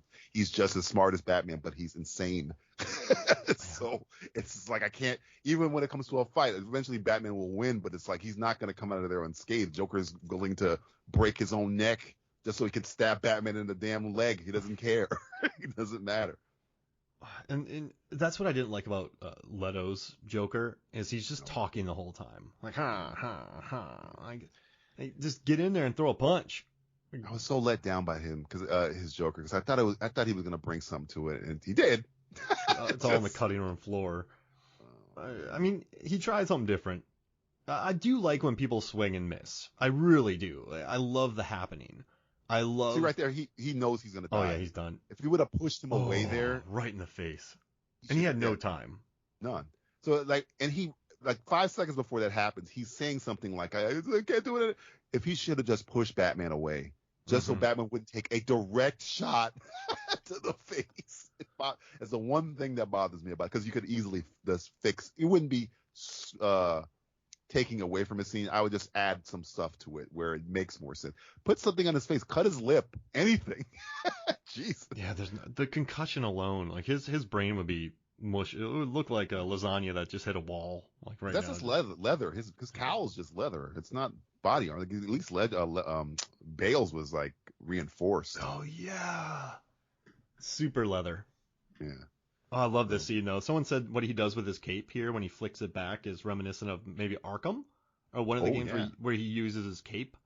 Yeah, you stymie the bad guy so you can you delay him so you can get the moves in. Yeah. There's so many mustaches in this movie. Who is this guy? His voice is awesome. He's having a good year. He was also in Our Flag Means Death, which he plays. Okay. He plays like a little side pirate who's really funny in that movie. So I mean, he was in Chernobyl as well. Oh yeah, great voice. Oh, he is in Chernobyl. That's where I recognize him from. He's in Chernobyl. He's the freaking scientist. Yes, I remember him now. Yeah. Great voice. Watching him in Our Flag Means Death, and then this movie, you're like, what is happening? But yeah, I love that part right there where he flicks the cape. Yeah. Yeah, and like just. Man, Chernobyl, which is a great series about a whole bunch of Russians and everybody's British. Yeah, Barry Keoghan and who's the awesome lady from Wild Rose and Men? Jessie Buckley. Yeah. Lost Daughter. I remember watching her in that show, and I kind of just went, she's gonna win an Oscar soon, and then she was nominated for one. She should have been nominated for Wild Rose. I love that movie. She's not getting nominated for Men, you don't think? I do love that movie. I haven't seen Men. I've not heard great things. So you know what's crazy? It's like Alex Garland delivers a gonzo fest that's just silly and crazy, and it just doesn't give people catharsis, and they're hating on it. Like, but it's like, what were you expecting? Like Garland, 28 days later, insane ending. You know, he wrote Sunshine, insane ending. Annihilation, insane ending. Ex Machina, bonkers ending. But like, everyone's like, oh, the ending. Like, well, it's a Garland movie. Like, have you not watched something from him before? I don't know. It kills me. But also, I wanted to bring up real quick. I love that they actually used a Nirvana song, not a cover. Like, when I hear covers of Smells Like Teen Spirit played by a harp player, I'm like, you kind of miss... Like, video game trailers do that. Like, you kind of miss the point of the song. I kind of the new Black Panther trailer. They use a cover of No Woman No Cry, and I was like, man, this would have hit harder with Bob. Yeah, you got Bob Marley. Use Bob Marley. You're Disney. You can afford it. I think it's a Kendrick Lamar remake or something. And I was like, oh man. Well, I guess that's big. I mean, they had him for the first soundtrack. Oh, I love this scene too. I love how the cops are just shooting up in the air. They're shooting crazy in a police station. Look, I'm like, watch right there. Yeah. Like, how's that not murdering one person? Like, look at all those bullets. You could have shot other cops. Yeah. They don't give a damn. They really want the Batman. I love this shot though. This gives me a little bit of vibes of Forever and Batman and Robin, the Schumacher, the big, the tall, the gargoyle statue. I like him being afraid. Yeah. He hasn't done this before, because I think Nolan did the same thing with Bale when he jumped off. He leaving Gordon's office at one time, and he hits the fire escape. And when Robert Pattinson gets to the edge, he's like, "Oh, this is really, really high." I haven't done this that many times yet. I would have ended up in one of those buildings 40 yards away from the. Yikes. Yeah, I think he would survive, but he would be in a hospital bed for a little long because his legs aren't that armored. Yeah, and the head brace too. Like, you would have severe whiplash. Yeah, there's really nothing. But that's the problem with these kind of movies. When you go for realistic superhero stuff, it's kind of like, how realistic can you go before you do something like this where the audience? Because I remember watching this in the theater and going, "Oh, brother," I was like, I still love the movie, but it's. When you're as good as this and you have a couple holes, they become glaring, if that makes sense. Easily fixable. Mine is the facial explosion and something that they could have just done smallly later. When I guess it doesn't matter. We've all seen this movie 1,000 times. But when when Rial gets shot with a high-powered rifle, and then later she's like walking around normal. I'm like, you got shot with a high-powered rifle. I'm not saying you should be dead. But you should be like, let's just feign a limp, anything. Just have 3 people helping you. You got shot with a rifle. Well, you're wearing a dress. You should be a lot more hurt than you look. She looked like she was fine. I'm like, it wasn't like a 22. It was a slingshot. It was a rifle. Okay. So that kind of bothers me too. But these are like things that's like, man, that makes it short of a perfect movie for me, but it's still, I love it so much. This scene in particular coming up kind of erases all that. The French Connection scene here. Oh, yeah, what a shit. And yeah, oh gosh, I love it. And I mean, or they could just put a magic blanket over her, like in Scream, that heals all of Neve Campbell's and Courtney Cox's stab wounds. It's called a healing blanket, Mark. Everybody has a healing blanket, all right? If you play Dungeons and Dragons, come on. Put the healing blanket. And like, quick, wrap her in the healing blanket. Yeah, where's this prop man? Fly it in. Yeah, fly it in. Magic blanket. Do you need some magic gauze? Yes. Please. Oh yeah, I love this, and I mean, the twins get beat up again. You get Catwoman coming back in. I dig the kind of ride or die relationship between Gordon and Batman. I like this. when I told you the first jump scare I had in this movie was when the Riddler's standing behind the guy and the senator or mayor or whatever, and then when he screams and hits him, this scene scared a lot of people in the movie when this car turns on, because I've never heard a Batmobile sound like this. Oh yeah. It's screeching. The tumbler growls like a lion. This screams at you. It is so loud. The sound design for this car is awesome. I don't know what the car really sounds like. I've seen behind the scenes footage. I think it sounds like a car. But the screeching and screaming of the jet engine is fucking great. I love it so much. If they do the Oscar ceremony and if this movie wins and they give it to the person during a commercial, I'm going to be very annoyed. Oh, because... Of course they're going to do that. The Oscars have been atrocious for a long, long time now. I have some friends over at the last Action Heroes podcast, and so they cover just action movies they love. But when I do my random awards, mid-year random awards, end of the random awards, he wrote me this long. One of the guys, there's 4 of them, wrote me a long write-up about how much they love the car and how it just made them like giddy hearing that thing roar. I mean, it just. Yeah. And then the lighting is Jesus, yeah. I love the way Penguin holds his gun here. Hey, vengeance! He doesn't care. I mean, he's a killer. Like, you don't get that far in an organization by being a nice dude who avoids violence. Yep. Oh man, you got Gordon. I don't know what Gordon's plan here was. Yeah. There's like 5 guys. You got like a 9mm. You're in trouble here. But yeah, here comes. Man, I love these shots. Just the rain. I mean, it's a good way to light as well, but it also adds a nice mood to it. And it's good when you want to do like practical lighting.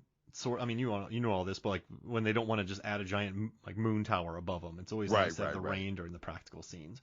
I still think the greatest example of nighttime shooting for me recently is Prisoners at the gas station. Yeah. Deakins lights. That's Deakins. Yeah. Deakins is the freaking man. Okay. I see it. Car. Holy shit. Okay, what happens here? The car stalls out, or is he just taunting him? Because I've had people tell me 2 different things. I mean, it wouldn't hit as hard if it just took off. Like, you gotta have. Maybe it's just working itself up. Yeah. It's stretching. How scary. It's like, and when I heard, he wanted to be like Christine from the Stephen King movie Christine, I was like, that's perfect. That's what it looks like. It looks like a car is alive. It's going to eat me. That's what it looks like. That's a Batmobile. It's just such a practical vehicle, and I like it so much. And I think all the Batmobiles that's come out, I've dug for different reasons. I love this one because it's scary. This is probably the scariest Batmobile. I like Ben Affleck's one. I love the Tumbler. Is what a reinvention of a practical, it's like a tank on wheels. I mean, the '89 Batman mobile is iconic. Great grappling hook that can shoot itself up buildings. Right. Maybe I didn't like the George Clooney lighting. The glow in the dark one that much. Those movies kept the neon industry in business. Oh my God, yeah. For many years. So I mean, if you worked in neon in cinema, you love those films. Thank God Schumacher's here. Yeah. You know what I love too is Schumacher got Batman Forever done early and like under budget, which well, when you don't really care. Yeah, that's the stat that I love though, because the amount of bombast and extras and costumes in that movie. I mean, he was a costume designer, but seeing that thing just. That was shit in his living room. He already. Yeah, exactly. Jim, wear this. You're good. He's like, I don't know what's wrong. I got it done on time and like early and for under budget. You're like, what just happened? That made me so happy to hear that. And I love Penguin cheering too. Like, I got away from you. Imagine if this was DeVito in a car and his Penguin. No, in that duck that he rode around in. Oh God. I love this shot where you can barely see that, like, Batman is not even flinching. Yeah. Like, what? Nice try. What are you doing? He's like, ugh! I wish there was a logging truck, like in Final Destination 2. somewhere. We just did a sketch that comes out in August for, I'm making fun of the scene that comes out after this. Where Batman is interrogating, or Batman and Gordon are interrogating Penguin. And the line I wrote is like, hey, do you want to talk about how Batman probably killed like 27 people trying to arrest me on the highway? Because all these people are dead. Yeah. They're all too. Yeah, there are many casualties here. Parents are not coming home. Oh man! At the end of the day, even if they're not dead, they're not happy. No. I was just almost rear-ended by the Batmobile on my way home from work.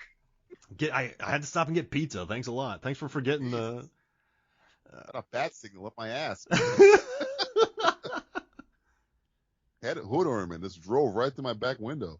The second unit earned their money on this if they shot, because I dig this. I feel like you kind of know where the cars are, you know the geography. I mean, the thing I like about this cut is that's like 8 seconds, 9 seconds, 10 seconds, 11 seconds. That's a long shot for a car chase. Right. He goes in the Batmobile. It's hard to tell. It drives through a concrete pipe here with no damage. It's fucking crazy. They don't make them like they used to. Yeah, so I'm like, okay. I did underground drainage work when I was younger. It's gonna drive through it, and I'm like, how the headlights aren't even broken. That's like some new polymer. Car. That's a new polymer. Polymer. It's the glass pipes. Yeah. That's what they drive through. Oh, that truck in the background just got.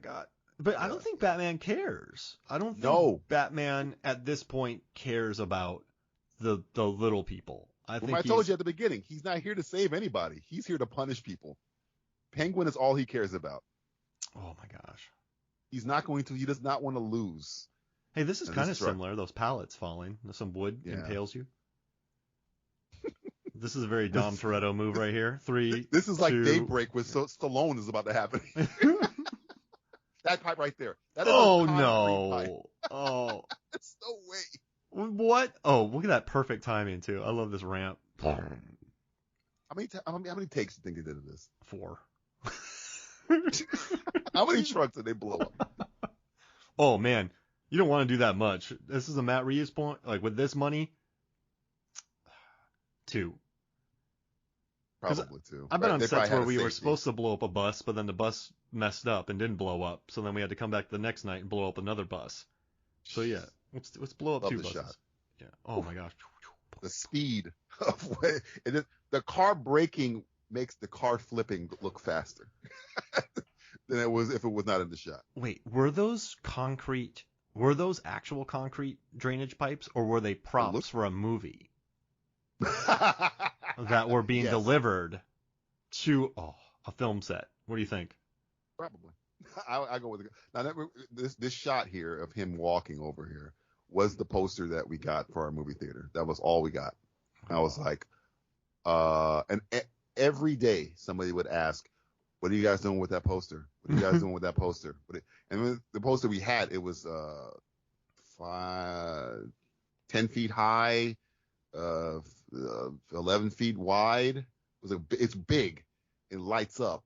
And it was just him standing with the flaming car. And I'm like, yeah, that the studio's going to ask for that back. And they asked for it back. Because it's so fucking badass. I loved working in theaters and taking posters home. I had a giant, for some reason, in my college house, I had a Italian Job and Once Upon a Time in Mexico banners in my house. I'm looking at my Mission Impossible Fallout one that's rolled up in my corner right over here. How many posters do you have rolled up in your corner? Maybe 50. Mm-hmm. I have 4 from this movie. Because I have there's a one where it's Batman, the close up on Robert Pattinson's face with the Riddler question mark in his eye. I got the one where it's Catwoman sitting over the city, one where Batman's sitting over the city. They gave us a whole bunch of them. We just got the Black Panther poster that just got released without the helmet, without anybody in it. I'm taking that home with me. That's coming home. So were there any Frank Cold posters? I asked for a Frank Cold poster, and they were like, look, okay, this is really, really an ask. But Frank has said that he does not want his likeness shared with the public, okay? It's only in live action form, no photography. Kind of like he believes in what the Native Americans believe in. Once you take a picture of Frank Cold, you take his soul. So no Frank Cold posters. I apologize. So you can film them, but you can't take pictures. It has to be moving. You have to it cannot be just a frozen frame of Frank Cold. Like even if you pause when Frank Cold shows up, it's like a blurry image. Like it doesn't. He's like Bigfoot. Sasquatch. Loch Ness Monster. Frank Cold. It's always blurry whenever you freeze a frame on him. Like Frailty. Like every time he's walking by a security camera, like yeah. Oh man. I love it here. Espanol, fellas. Yeah. My favorite scene. I love that he's just making fun of him, and then we get the nice little penguin walk at the end of this scene as well. But I mean, okay, DJ, a rat with wings. It's a bat. It's a bat, yeah. So, come on. Like, Penguin calls him out on it. He's listen, like, what the hell? I'm not a detective. That sounds like a freaking bat. I'm not a detective. I am a researcher, but it's a rat with wings, and you are Batman. It's a pigeon. I guess he was like, it's too easy. it's too easy. Yeah. So it's a bald eagle that's been mutated into a shark. The Riddler's like, what? Oh man, I love some dark web stuff. Have you been on the dark web recently? Yeah, I bought some bald eagle eggs. Here. You can tell me. Come on. Yeah, have you seen the movie Unfriended? Oh, Jesus Dark Christ. web. No. I've seen the movie Unfriended. No. Change the subject. Yeah. I'm not going to be the guy that gets kicked off the roof. No. Yeah, I know some guys. I'll name them all now. Stop it. Oh man, I love that Riddler's like, you need more clues. Like what? Victim. This is when I started thinking, oh shit, he knows him. He knows who he is. And this leads into that scene where I was like, oh, he knows. At this point, I'm trying to figure out the mystery in my head because we all know who the Riddler is at this point. But I'm like, does he know who he is and doesn't care, a la Ra's al Ghul? Or is it that the last thing to break? This is his last riddle. Because I know in the Hush comic book, the Riddler finds out who Batman is, but doesn't tell anybody because he wanted to have the answer to the greatest riddle of all, which is who is Batman. And I thought that's what they were going to do here, but they do something else, which is even better. Which is like, he doesn't know. Didn't get him. Almost got him. You didn't know? Yo ass better call idiot. What? I gave you so many clues. This scene coming up when they go to the orphanage reminds me of the scene in 7 when they go to John Doe's house. Oh, yeah. Look at the penguin walk. There's a silliness to this movie. Well, I love it. You telling me you're not watching the Penguin series? Just Colin Farrell just being a crazy person for... No habla español, fellas. Bat with wings. Oh, man. This is straight up Spectre. I always hate when villains write on walls. Like Inspector Blofeld had time to that part print out. Inspector bothered me. I'm like, you're telling me Blofeld just got a whole bunch of copy paper in a couple minutes, punched holes through the eyes, like just walking around. Okay, no, put it a little bit more to the right, a little bit more to the right. It's gotta be lined up perfectly. Okay. Yeah. James gets here. I need to make sure. I was watching that. He's going, oh my gosh, and then these arrows. Not a fan of Spectre. Love Skyfall, but not a fan of Spectre. I mean, there's that scene where Daniel Craig and Lea Seydoux are just standing in the desert looking awesome. And that's like my favorite moment of Spectre. That part right there is like the hallway part when he shoots at them. And when John Doe shoots at Mills in Somerset. I like that this world isn't quite as grimy as 7. 7, which is always also raining like all the time, except for the very, very end of the movie. Rain machines are a nightmare, but they do good. They help a lot for the vibe of the film. I remember when I went to film school, the first thing they told us, like, hey, when you're shooting at night, you're just going to wet the floor. Yeah, even if it's not raining, it just, the light reflects off of it. I'm like, oh, that's kind of smart, actually. I never even thought of it. I can't stand, though, when there's just a random really wet street. You're like, why is the street wet? Because it's for lighting, but it hasn't rained. Also, in Terminal List, there's a scene where the street's wet, and he backs up into his driveway, but you can tell that he had done it before, and they were like, all right, redo it. Oh, yeah. I know you're talking. Yeah. There's already there's already marks on the driveway. But we notice that stuff. Regular people probably don't even, it's just, they don't even click on it. It looks like, it would look drab without the lighting. They just accept it because you've seen it in every show. Mm-hmm. If the street is not lit, bouncing some light off, it doesn't look right. I don't know what did it do. No matter if it's motivated or not, it doesn't look right. Imagine being one of the drop heads who just missed the Riddler and just showed up and just followed the signs into the room. Like, what are you trying to tell me? I'm so high right now. Video of this guy. Bruce, what was that? Where are my drops? I'm going to go sell this projector. I'm going to go sell this projector. Right? Batman shows up like there was nothing here. Yeah. Listen, you're drop heads, and a villain leaves a very expensive projector. You're selling it immediately. Yeah. For drops? Of course. What are we talking about here? I mean, gosh. They really trust those guys. I'll give you some drops if you don't steal the projector. Yeah, sure. He screamed at him, "You're not gonna touch this! All the drop heads are like, well, I was gonna mess with it, but this guy, pretty petulant. Oh no. Is it still recording or did it stop? No. I was just gonna say what happens to the circus. Oh yeah. This is the the Batman fireproof. That's a bad sign. That's all shit. And then he survives. Explosions don't do much in this world. No. It's blinking, too. The mailman was like, whatever. I guess it's fine. They don't pay me enough. Yeah, I don't care. No. Oh, man. What? You're too late. This is the Watchmen scene right here. I did it 30 minutes ago. It's already gone. You're up there in your tower. Oh, yeah. Oh, well, I guess he threw it. Yeah. He got away from it. And he's not unscathed. He's in a freaking coma. So yeah, that's fair. He doesn't have a bandage on him, and he's drinking some cranberry juice when they come to him. It's not like a bomb blew up in his face and he woke up on the police precinct unscathed, like his surrogate son did. Oh, look at that! I love his outfits in this, though. It's just he's wearing thermal shirts. Like there's nothing tailored about this guy. No, nothing. Even his suit was like ill-fitting. They got so much coverage for this movie. I love these shots. Yeah. I mean, the editor's got to be up for something. I hope. Ooh, you would think technically this is going to be nominated for a bunch of stuff. Yeah. I would hope so. I mean, think of Greg Fraser. Oh man, he's going to take votes away from himself probably because he did this in Dune in the same damn year span, not like a calendar year, but just Beast. I mean, God.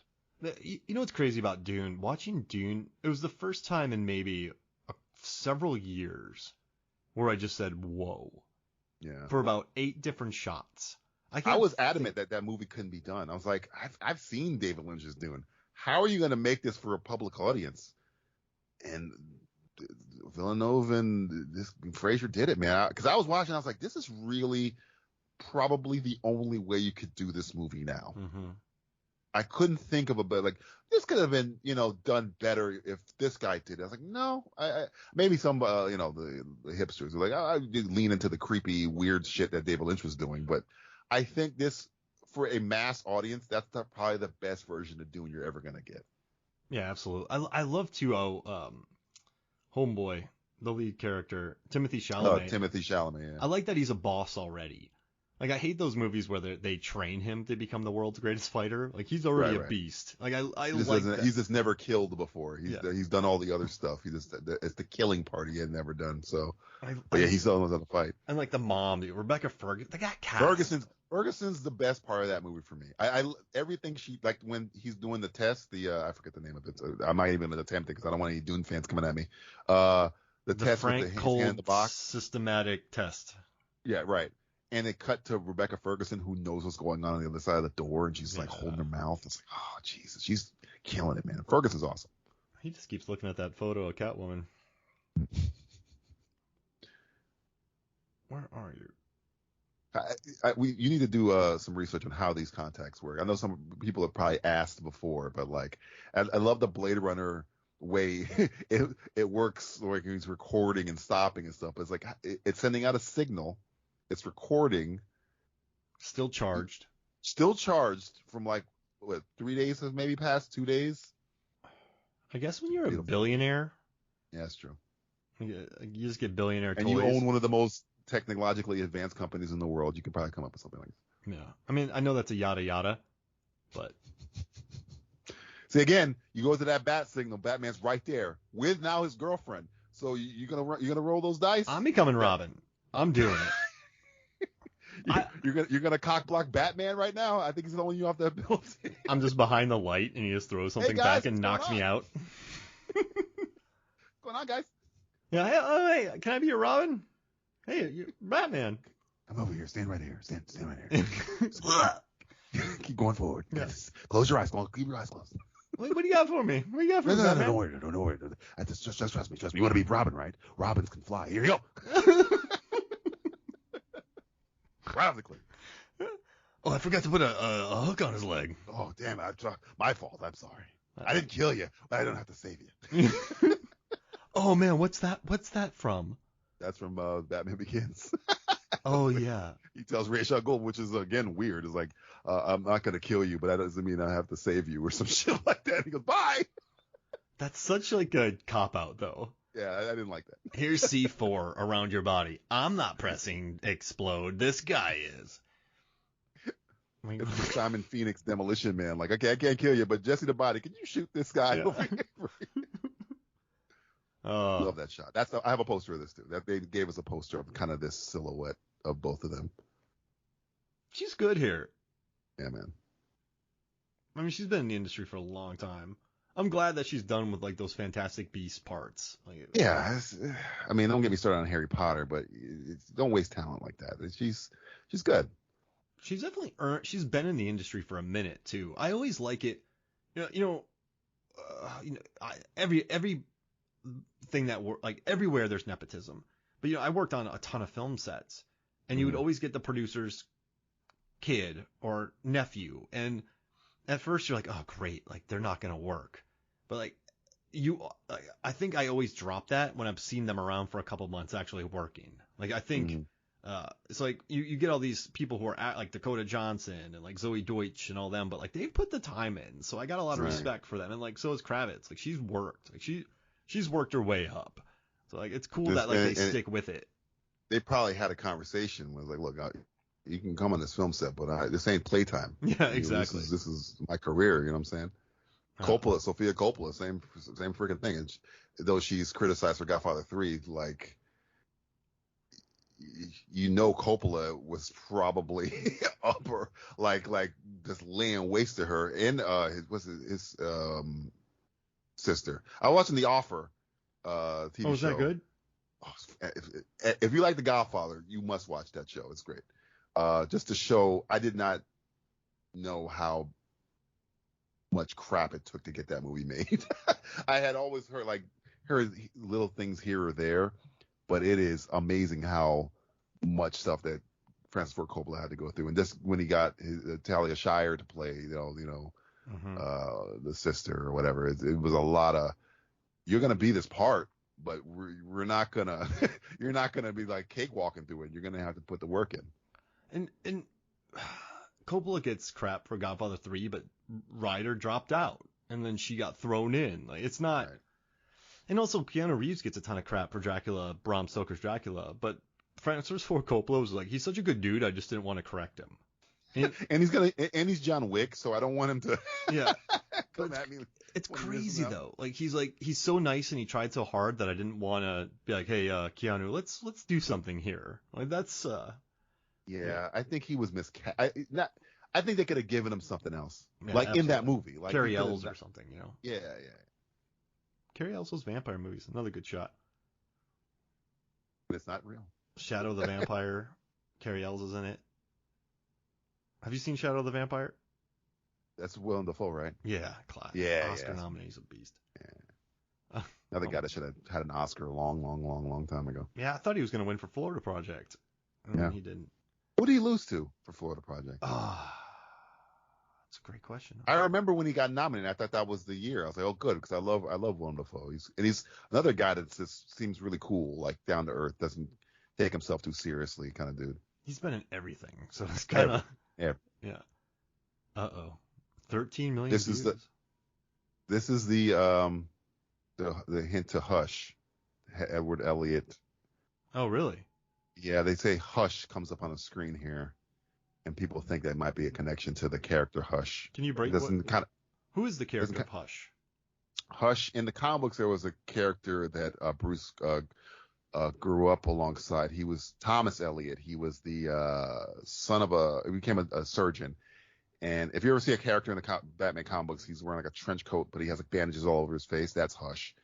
And he essentially knew Batman was Bruce Wayne, and there's a Hush right there. And he was it was tied in with the Riddler storyline too, where he was manipulating all these villains to get that Batman, and he was the guy puppet master of the whole thing.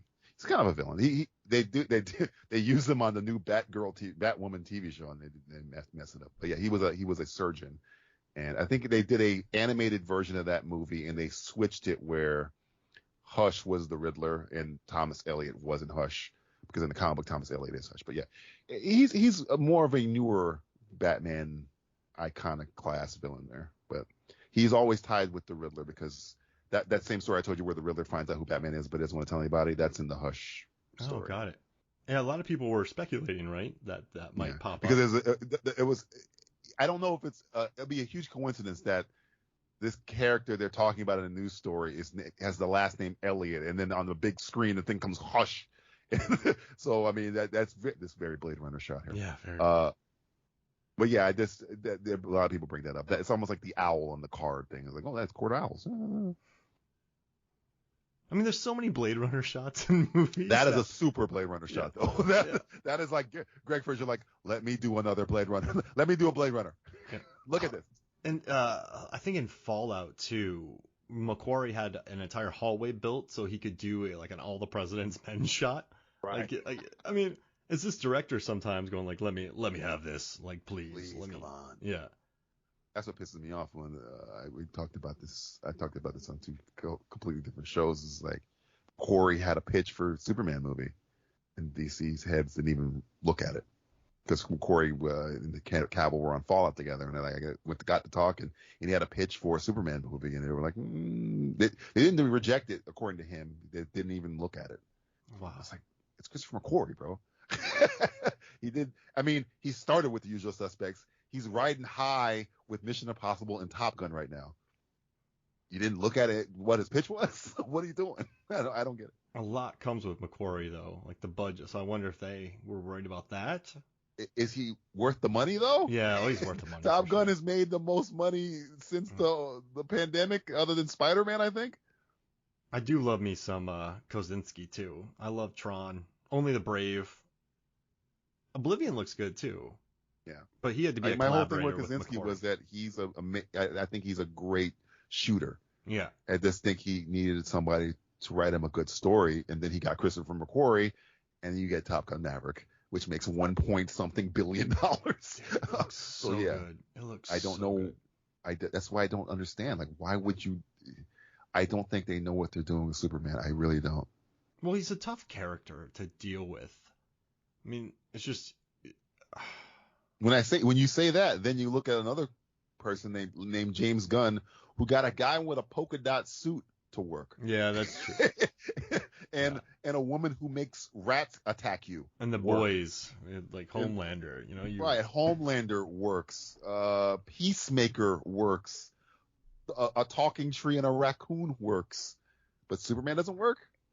I will say, I had to do some research, and I watched Superman Returns. I don't want to talk about Singer, but that movie I remember watching 3 times in the theaters, and I love the piano scene in that movie. And I think Brendan Routh is pretty good, and I like Marston's character in that movie. I think Superman works in that film, with being hopeful but still a little more dark. Right. I didn't mind Routh's Superman. Mm-hmm. He got to kind of replay him in the CW shows a little bit, but yeah, I didn't mind his Superman. That movie has a little bit more. Yeah, piano is good. And then Parker Posey. Parker Posey. Every time I think of her, I think of Blade 3. Oh gosh, she's hilarious in that movie. I love Blade 1 and 2.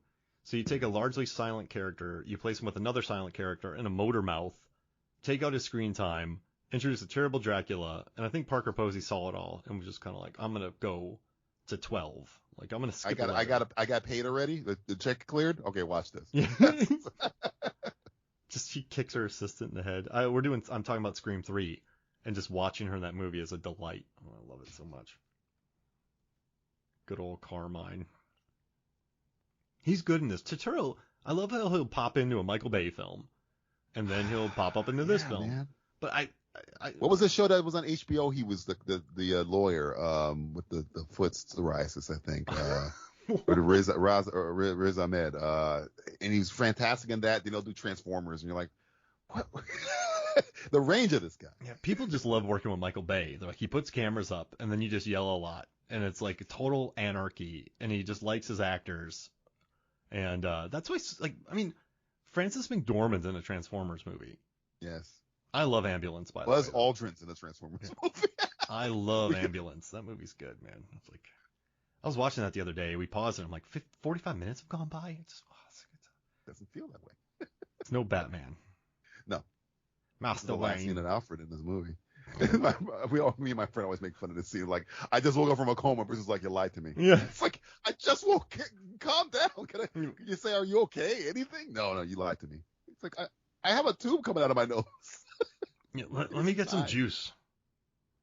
Get some ice chips or something.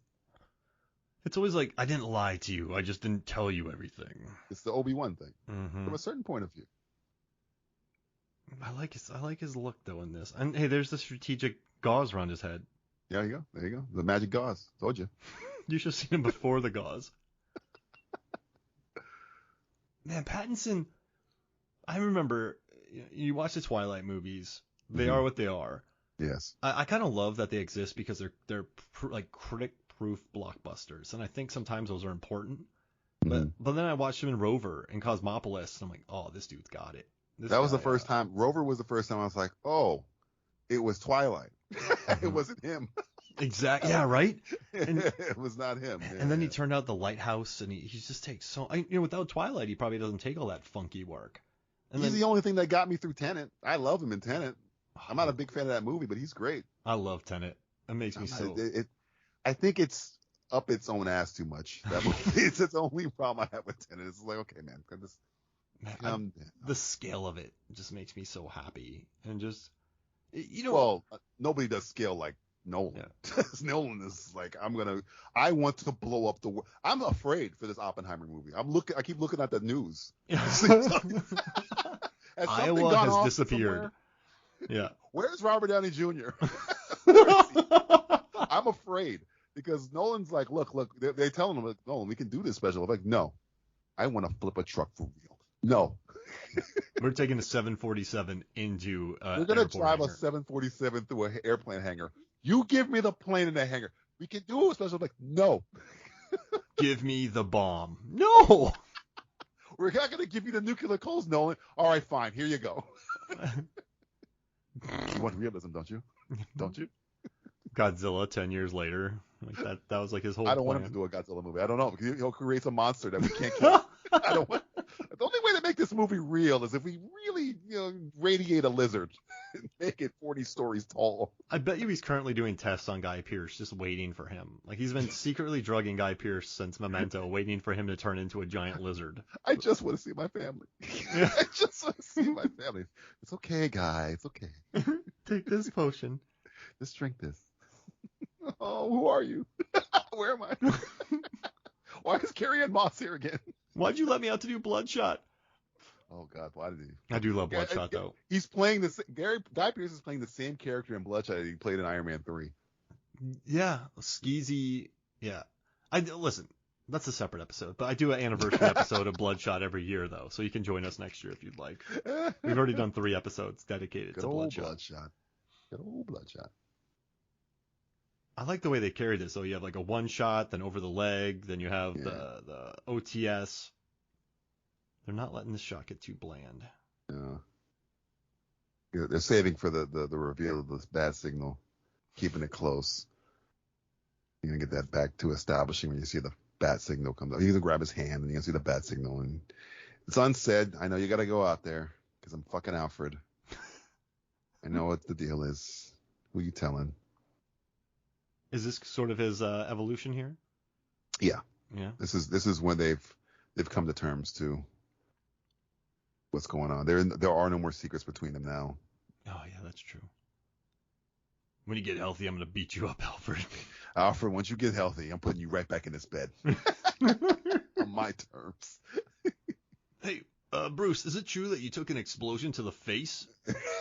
How do you make that work, Bruce? Yeah. See, this is what happens when something blows up near you in the same movie. You should see me before the gauze. My head was missing. Man, that's a good fake hospital room. I was watching Thor: Love and Thunder, and yeah. It feels like they're in somebody's house. Oh, yeah. When she's getting her chemo, I just had to deal with all that with my wife. And it's like, well, I'm like, are they in a closet? Like, that's not how you do this stuff. Real. Yeah, I was like, this is really lazy. There are some moments in Thor: Love and Thunder, some setups that look so flat, and then it's just a bunch of improv. Well, that's another episode as well. Yeah, don't get me started on Thor: Love and Thunder. I'm not a fan of that. Jeffrey Wright. He does Hello, nothing Jeffrey Wright. wrong. We haven't talked. Yeah, he's great. I mean, he's been kicking around for a long time in the industry too. So I love that, like Westworld keeps him busy. He's popping up in the Batman. He's just such a good character actor. We're coming off of Gary Oldman's Gordon, who's phenomenal. He's right there for me. I love his just Jim Gordon at this point. Oh, another good shot. And he just was in French Dispatch. Like, he's working with Wes Anderson. He works with Jim Jarmusch. Like people. First time I saw him was Shaft. That's the first time I saw Jeffrey Wright in anything. He's playing a Puerto Rican gangster. And I was just like, I don't know about this movie. Guess who Christian Bale's in that movie too? Eventually, he would work with a Batman again. Oh yeah, he was in all the Hunger Games movies. Yeah, he is. But I like her in this scene too. I like that she leaves, then she ducks out. Like, how are her hands not tore up when she slides? I gotta look for gloves on her hands here. Is she wearing gloves? I think she might be wearing. I mean, she has those nails. Those nails are like adamantium. Yeah. I hate it when I see people sliding down ropes and their hands are fine. Yeah. It's like your hands. Even with gloves, that shit would hurt. They look like spaghetti. Yeah, exactly. Yeah. I like her little. It's like a balaclava that's been repurposed. Cut them out though. Let me see your nose. I might know you.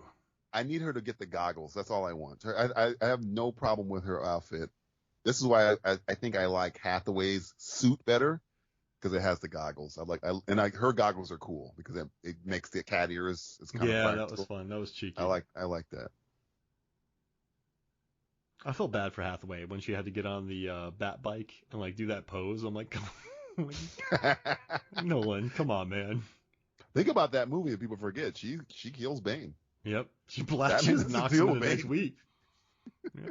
I was like, if you look back, it's like, whatever happened to Bane in that movie? He kind of disappeared. Yeah, because Catwoman shot him with a fucking cannon. And then Marion Cotillard has the greatest death of all time. My father's work is done. You know what she said? She's like, I did other takes of that, and I can't believe Why that did they use that take? Yeah. Why did they use that take? That's what she said too. Like, I did. Somebody asked her about that. They really did. Yeah. And she said, I did many other takes. I have no clue why he picked that one. Now I'm upset. What? She must be pissed off that they used that really. Because I'm like, why are they using this scene? What that shot? It feels like it was a joke, like a spoof. Yeah, I don't know. Maybe no one does have a sense of humor. Maybe she made him mad on set. I'm gonna make you look like an idiot. I'm At the price of my own film. You're getting memed. I do love her. She's in a movie called Rust and Bone, where she gets her legs bit off by an orca because she's like a SeaWorld handler, and then she becomes a manager of bare knuckle boxing. What a weird arc. Yeah, it's wonderful. This guy looks like Owen Wilson in Loki, by the way. He needs his jet ski. They need a Funko Pop with Owen Wilson on it. He hasn't been on it yet. They can't make a Funko Pop with something that's never happened. Yeah, they can. Yeah, they can. They can make a Funko Pop. I mean, they have Frank Cold. Yes, they do. I own a Frank Cold. I got Frank Cold at the beach. I got Frank Cold at the zoo. You got the SDCC one? Yes, of course. Frank Cold at Halloween. He's wearing the the orange pumpkin suit. I almost sent you a message the other day for my birthday. My wife got me the Timothy Oliphant Mandalorian pops, one with the helmet, one without. So I have two Timothy. Who the hell would get the one with the helmet? It's Timothy Oliphant. Well, yeah, she didn't know the one without existed, so she saw it and was like, okay, cool, it's close enough. And then she found out that the one without it was like, okay, and then she paid like $40 for it. So I have two Oliphants next to my Ben Mendelsohn. I mean, that is a handsome son of a bitch. Timothy Oliphant is a handsome son of a bitch. Yeah, you're just. He has maybe the greatest hair in Hollywood. Oh man, great hair. I'm black, and I still wouldn't want hair that good. Give me that hair. She's really good. Oh, that's like a steel cable too, and she grabbed it sliding down. I didn't look for her gloves. Damn it. It doesn't matter. Those things would be ripped to shreds on that. Yeah. Die Hard with a Vengeance told me that. Yeah. Yeah, I just love this, like the way they can operate like this. This really is next level. This wall, like it just looks. Did you do any research on what those things are on his forearms? I thought they were pixie sticks. Batman needs a sugar boost. Batman needs sugar. I need sugar. You know, Alfred, I need sugar. Pixie sticks. That's the way. You know you're diabetic. Too much sugar. Up your foot. No, I did not though. I did research the suit though. They wanted to make it very functional. They wanted to make it, I think exactly like you said, just kind of scary, but also but not Batman Forever-esque. No nipples. But also you can tell he's not working for Lucius Fox making it. That's what I like. Like this looks like something he cobbled together from tech that he paid a lot for. Yeah, because the pants don't match I mean, they match, but they're like not made of the same material as a chest piece. Get it, Zoe. Yeah. See, in the comic book, Falcone has the 3, if you ever Google a picture of him from Long Halloween, he has the 3 claw marks on his face. And I think I've not been able to determine if he has them already. Because if he has them already, it's probably from her mother. And if he doesn't have them, she gives it to him later when she scratches his face. But yeah, that was always where, when you look at him in the comic book, that was like his trademark thing, was the claws on his face, the claw marks on his face. Oh, that's cool. Yeah. I think he has it on his face right there under his right eye. And that's where she claws him later. And they never say this. This is just me making my own history up out of the movie. I always think that's probably came from her mother because he killed her mother. Oh, I see him. Yeah. And I think she scratches him in the exact same spot. Let me ask you a question. You're a bouncer at a bar. I was a bouncer for many years. Mm-hmm. It keeps getting attacked by Batman. What are you gonna do? It's Batman. When do you quit? Like when do you? You can't quit. You're working for a mobster. You can't get out. Yeah, it's just, what's going on, Hoff? Batman came back. I got. How many teeth you lose this week? I have none left. I have none. It's all dentures. It's just, and then they're like, "Why didn't you do anything against Batman?" Why didn't I do anything against Batman? A man that's fully armored. Whose job it is to beat my ass. You're not. He has it on his face already. I can see him now. They're on his right side of his face. I'm like, I shot him in the back with a shotgun. There's a guy. I threw a baseball bat at him. Yeah. He did nothing. It did nothing. He front kicked my ribs into my liver. He shot a grappling hook through my leg, then yanked me off a building and hung me there for hours. Yeah. After I shot him. With a shotgun. Why didn't you kill? I mean, I pretty much did everything I could. Everything I could. Well, not enough. Well, like I took out Frank Cold for you that one time. You should have shot her. You should have shot him in the stomach, then say that. Let him ask why. Don't tell him all their business before. This is kind of a rookie move on her part. She should have shot. If she was going to shoot anybody, shoot the bouncer first, then shoot him, and then say, I'm Maria Kalsky. That's why you never work as the bouncer. No, not in Gotham. No. Because it's not just Batman coming through there. You got a whole Robin's coming through there, Nightwing's coming through there, Batgirl's coming through there. You're getting a whole bunch of people coming. Just quit. And like why even be a henchman in the MCU as well? Like you're just done. Like just don't even be a cop. At at least, when you're working in Gotham, you got like, it's a bunch of you. And MCU is like militarized henchmen. Yeah. These are like mobsters. And even if you're not dealing with Batman or the good guys, sometimes the Penguin's dealing with the Joker. Joker's men. So if you're working for the Penguin, it's like, okay, Batman's out of town. Oh crap, the Joker's here with his men. Now we're fucked. Is that Bane again? Is there Killer Croc? Jesus. Yeah. Can I get Harley a week Quinn off? just broke my legs. Remember in Suicide Squad, the bad one? He just breaks that guy's knees. Oh yeah. It's just come on. Yeah, just don't be a henchman.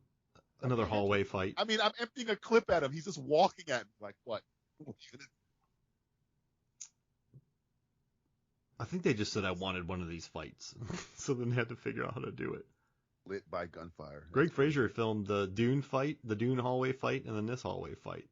It's pretty good. I'm telling you, once Deakins retires, I think my bet is on Fraser, best DP in the business. I'm thinking.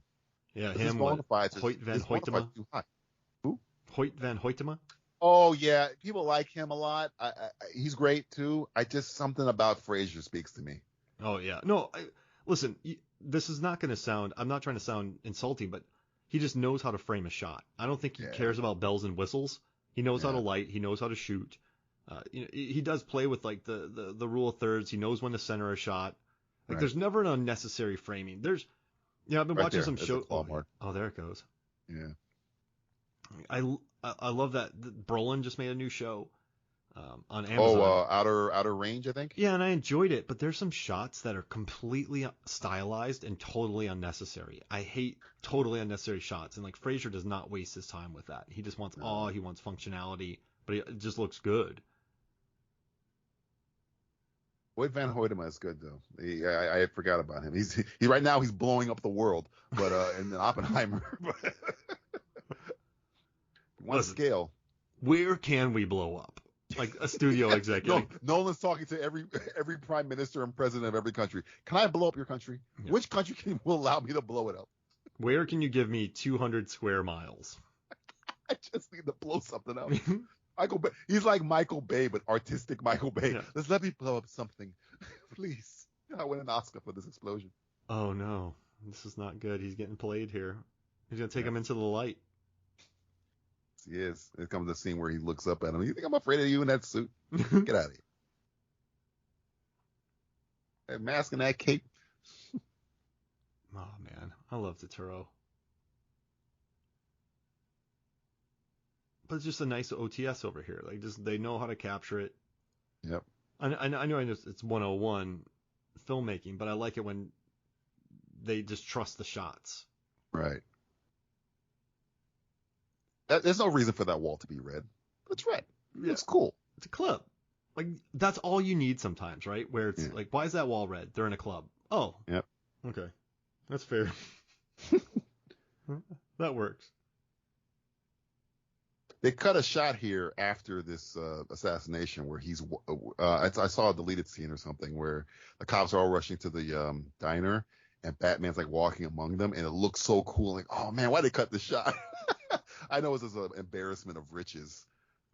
How fast was he able to get that cappuccino? That's my question. So that's true. I mean, it's Gotham. It's late night, you know. He runs a cappuccino. And then he watches them brew it, like, hurry. Small caramel frap. And then he puts the perfect question mark in there. Yeah. I want to know what we got. Let's watch this. Let's think about it. What'd you say? You're looking at making a move with the twins. Yeah. Maybe I am. So petulant. Really? Why are the cops letting this conversation happen? Yeah. That is funny to me. Like, get in the car. Now watch, this is the start where he looks up. And I think he realizes that, or he sees Batman, he realizes he's Bruce. Because he's talked about this earlier. He looks up at him. He's got the same eyes. And then he just dies. Clunk. Now, I'm just adding that. I don't know if that was the intention, but he tells a story about being on the table, looking up at Bruce, and the last thing he does is the exact same thing. I think that was what that was intended for. Okay, so 2:06:10, and then there he is. So 2:06:15. You're kind of time how long it took him. Yeah, because remember there's a shot they cut out of here. He uses a grappling hook to go upstairs, correct? Right. Okay, so he's probably down to like the 4th floor by now. He's like, I need a new job. Dude, there's a time jump there. That could be any time. We lost the time. Yeah. Could be anything at that point. He's moving pretty quick here. Yeah. Yeah, I guess he could have made it. But imagine if there was 18 people in there and he had to wait to get his cappuccino. Guys, hurry up, man. Hurry up. I gotta get my signature. Hurry up. Well, if he walks in there with a high-power rifle, I think he'd clear out the building pretty quick. I will give you $30 to make me a cappuccino. And this reminds, the way the set dressing is for here, it just reminds me of John Doe's apartment. Oh, yeah. In 7. It's with the books and the, None of this is an accident. Like, everyone knows. The yellow light. Yeah. I just wish they would have, like, filmed it on film and then just scratched every frame of it to get it. Play the credits backwards at the end. There's a shot earlier, we missed it, where they show Riddler looking out that window. I think it was the first 20 minutes. Matt Reeves had retweeted it out. Somebody had pointed it out on Twitter, and Reeves said, "Yeah," it confirmed, like, "Yeah, that's the Riddler right there." Like he was looking out of the window. I think it was when Catwoman was either leaving her apartment, or it was something with Catwoman. And if you look at the top left, or entering the club or something, and you can see somebody looking out the window, and that's supposedly the Riddler. Wow. Yeah. I want to see Elvis next to him in Marilyn Monroe. I mean, that's a shot right there when he's sitting in a diner. He's there trying to arrest the Riddler, but they're like starstruck, like, we'll get to you in a second. Elvis. Oh, no. It's just me, Bruce Campbell, as Elvis. A Big Bubba Hotep. Could have been banana and peanut butter sandwich. Then Anna Darmus is like Marilyn Monroe. We're like, wait, what is happening? Yeah. Well, there he is. Reveal. That'd be funny if it was someone who wasn't the Riddler. I mean, like, sit down. It's like, I don't know what you're talking about. And then they go 3 over, and the Riddler's sitting there. Guys, I'm over here. No, they don't even arrest the Riddler at all. It's like he's aroused by this. Like he's getting sexual gratification. Oh, yeah, he is. Being... Oh, yeah. Paul Dano. It took me until he was cast as the Riddler to see There Will Be Blood. It took me a very long time to watch that movie, and then I watched it, and I was like, holy shit. It took you that long? He is really good. Oh, yeah. For some reason, I had not watched it yet. It wasn't like I was avoiding it. It was just like I never got around to watching it. And then when he got cast, I was like, okay, I've seen Little Miss Sunshine. I've seen, a lot of other stuff he's done. But I've never seen There Will Be Blood, and I watch it. He's amazing. And he's amazing twice in that. Timothy Olyphant's in The Girl Next Door. He is in The Girl Next Door.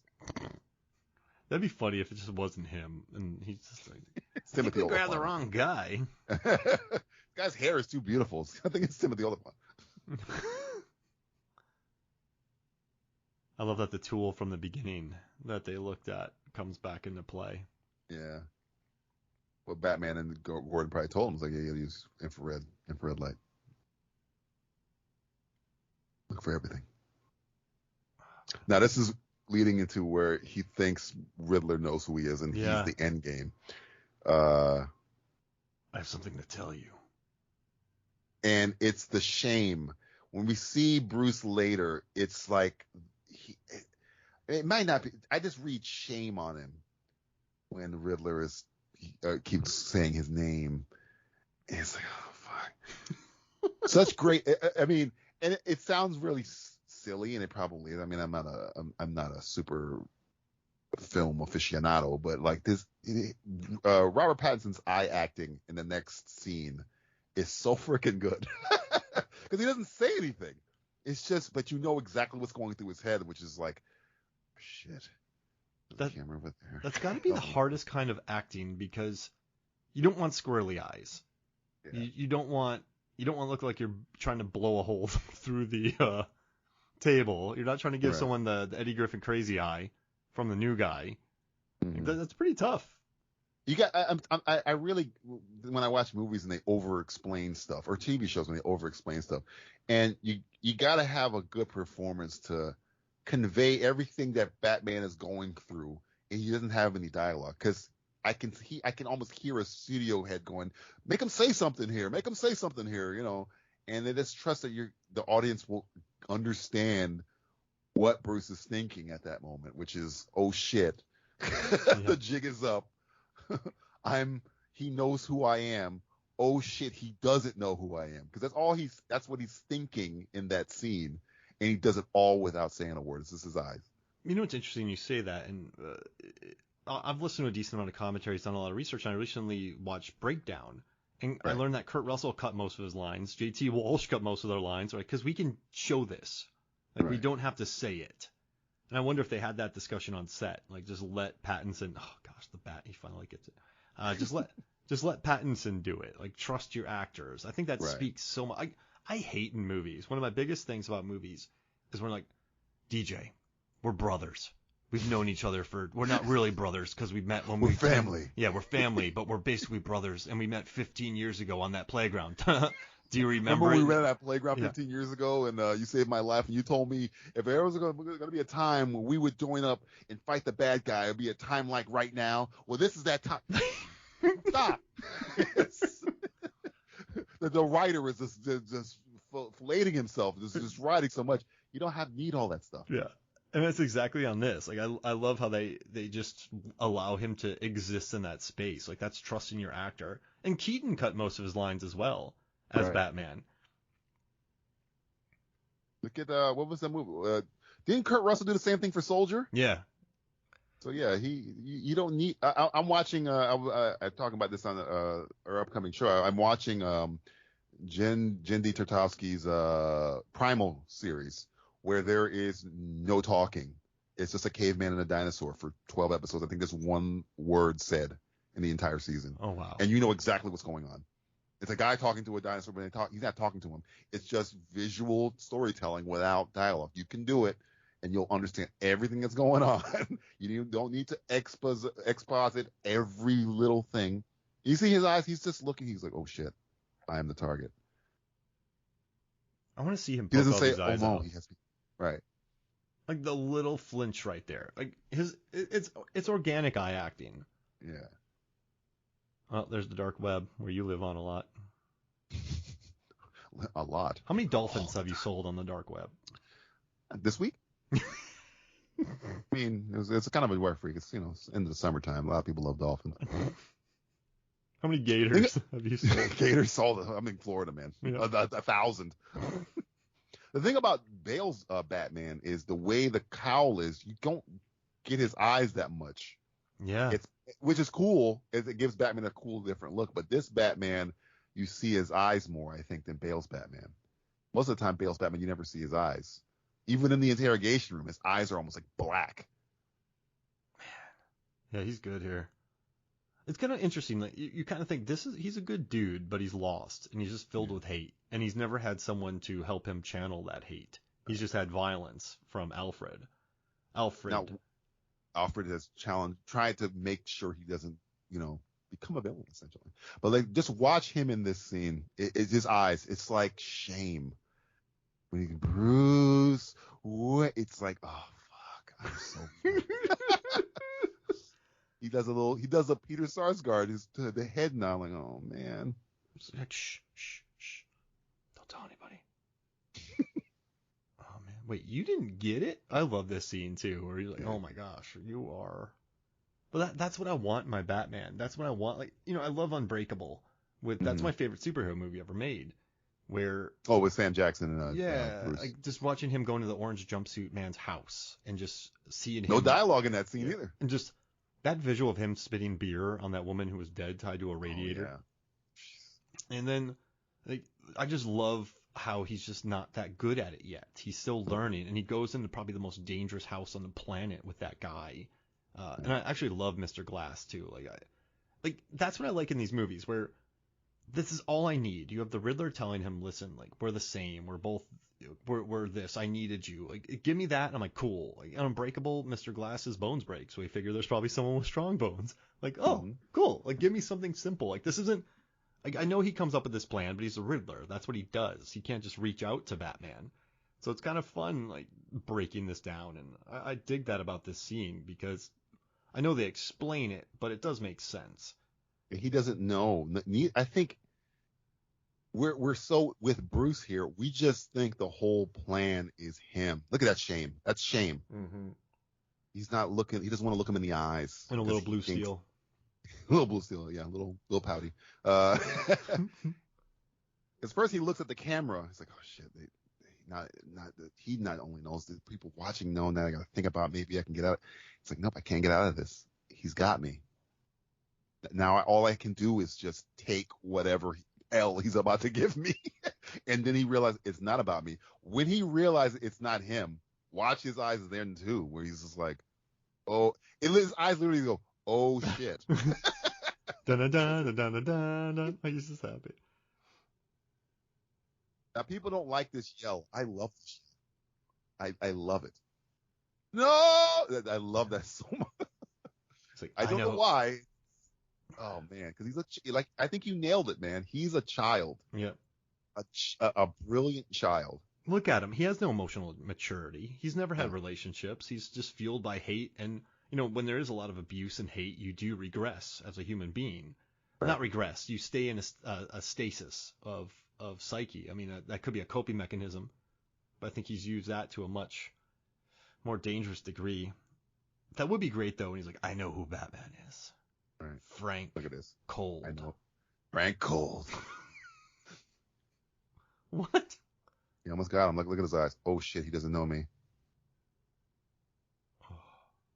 Now, you could have had narration there. Oh, no, he doesn't know who I am. Does he know? Is it me? Does he know? Maybe he knows. I knew him 10 years ago. We were brothers.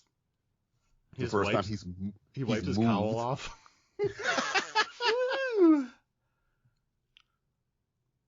I mean, it's relief, and now it's terror because, oh shit, if I'm not the end game, what the fuck is the end game?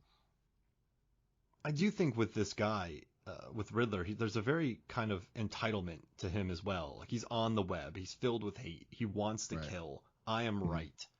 He's probably with other people who are, on the dark web, who are very entitled, who feel like this is ours. We need to fight this. This is why we do this. Right. So, yeah, I mean, when he loses, like, that entitlement, like, he's so certain of it. Mm-hmm. Not physical. This is the Mr. Glass scene you're talking about. What's that ring he has around his neck? I think it's a collar. It's chained, right? I think it's chained down to the desk, I think. No, because he walks around later, so I don't know what the hell that is. Is it tied to his arm so he can't? I think it might be tied to his arm and then tied to his feet so he can't run away. Like, he can't make sudden. Because he does walk around later. He couldn't take that thing off of his head. You're a pathetic psychopath. Prima donna. Pimple popper. Watch this. This was Here great. It comes. No!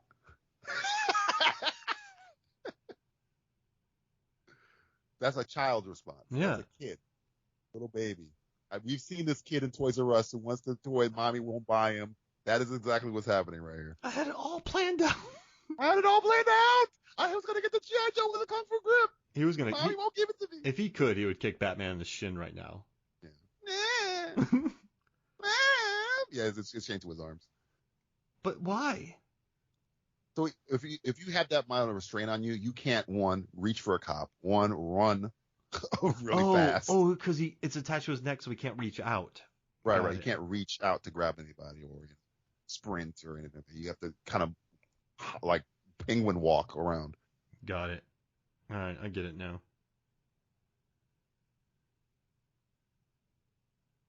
Oh, Riddler.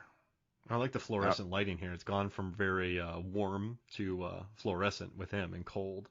Did the cops break his glasses in the diner, or did he get his glasses broken while he was in prison? I don't remember his glasses broken in the diner. I mean, they did smash his head into. That'd be better if he had a piece of pie and he got his head smashed into that. The like cherry pie was still stuck to his face. I think if I had to guess, Pattinson's ad-libbing this punch. I bet you the prop guy is going, oh no. So please don't hit it that hard. Come on. I wish he was singing Slow Ride or something instead. Now, the song he's singing is the song that was playing in the beginning. Oh. Ave Maria. Well, then Slow Ride should have been playing in the beginning. Slow Ride. People leave the theater just going, what? Now, Riddler was rocking out the Slow Ride. You're telling me you wouldn't love it? Come on. Oh, man. Now he's back with our favorite cop. Is he watching his phone again? I like this cop. Come on. No, he's good. He's a good cop. I like how he loves Bruce Wayne, but he hates Batman. Yeah. Hey, it's Bruce Wayne. Hey, Bruce Wayne. Do you want to watch some Family Guy with me? Hey, man, I got these 2 tickets to the baseball game. Gotham Knights. Bane won't be there. Bane won't blow up. They fixed the stadium. I would like to hear Petty Jigsaw. I did a skit for one of your episodes on. Yes. And I would love to hear. I would love to hear Petty Jigsaw. Batman, you're struggling with the weight of your parents being murdered in front of you, so you become a vigilante. You become a vigilante of justice. So here's what we're gonna do. I have put 5 bombs. Oh wait, Riddler already did it. Oh shit. Wait, where? Because I had 5 too. I've had 5 bombs too. Shit. There's timer. 10 bombs. There's 10 bombs. Wait. Petty Jigsaw. Petty Jigsaw is like, Batman, I was driving on the highway one day and you drove by and rear-ended me when you were tracing the vehicle. I had nothing to do with anything that you were doing. And for some reason, I got a rear-end collision. Yep. My insurance rates went up by $50. My neck hurts. My neck hurts. I have whiplash. I couldn't build traps. So what am I going to do now? You're going to find every Batmobile you own is going to have their tires slashed. I got 30,000 Venezuelan bats, and I'm going to tie them to you, and you're going to have to fly. They're going to play a game. They're going to play a game, Batman. The only way you can land is if you slowly kill off all the things that you love, the bats. I've taken the most proud member of your family, the Bat, and I have made a movie about them, starring Jared Leto, called Morbius. They're going to make you seem so lame. Matt Smith is good in it, but everything else terrible. Matt Smith has a great dance number, but that's about it. Because I want him to be Batman next. I took the bat and made him into the lame. Remember all the good things that From Dusk Till Dawn did? Well, this does the opposite. I'm doing the opposite here, Batman. I'm doing the complete opposite. I'm going to do a Batman smear campaign. Batman, what a lame character. It's like Morbius. On Twitter, it starts trending like Batman, more like dumb man, and like Morbin time greater than sign Batman. Yeah. I've destroyed your public image, Batman. Whenever you go out now, it's Morbin time. You're going to be compared to Morbius. How do you feel about that, Batman? You wish you hadn't made my insurance rates lift up and me giving a slight. Next time, use a signal. What gauge? What caliber? Rifles are good. There has never been a better time. Ready and willing. Got you, bro. I want to be ready and willing. Got you, bro guy. He has 507 dark web followers, and he doesn't follow any of them. He's kind of a jerk. You have to have more followers than the Riddler. But that's your mission. But the thing is, why doesn't the Riddler follow anybody back? He doesn't like their movie thoughts on the dark web? Yeah. Somebody told him on one of these chat lines that they didn't like, a certain movie, and really got really pissed about it. He said Twilight 3 is better than Twilight 4. What are you saying? Happy. He's so happy. Yay! Yeehaw! Just riding the horse around. Wait, why are there 5 more bombs going up? Sorry. Yeah. You really should have consulted me before you flooded the city. Jigsaw takes credit for all of it, and the Riddler's like, no! I'm Jigsaw. I played the Riddler. The Jackal. Yeah. It was my puzzle. I got a crazy data article coming out about Batman vaping and what would happen if he vaped during this. And you told me, and I'm like, man, that's gonna be bad for the old cardio there, Batman. I can't wait to show it to people. It's gonna be nuts. I can't wait. I got you, but actually, Jigsaw took credit for your explosions. But fuck, no. And he also is killing my name with Batman. The guy's name was the Determinator. That was one of the followers of the Riddler, the Determinator. Gosh. It's Frank Cold there and a mask. Yeah, Frank Cold.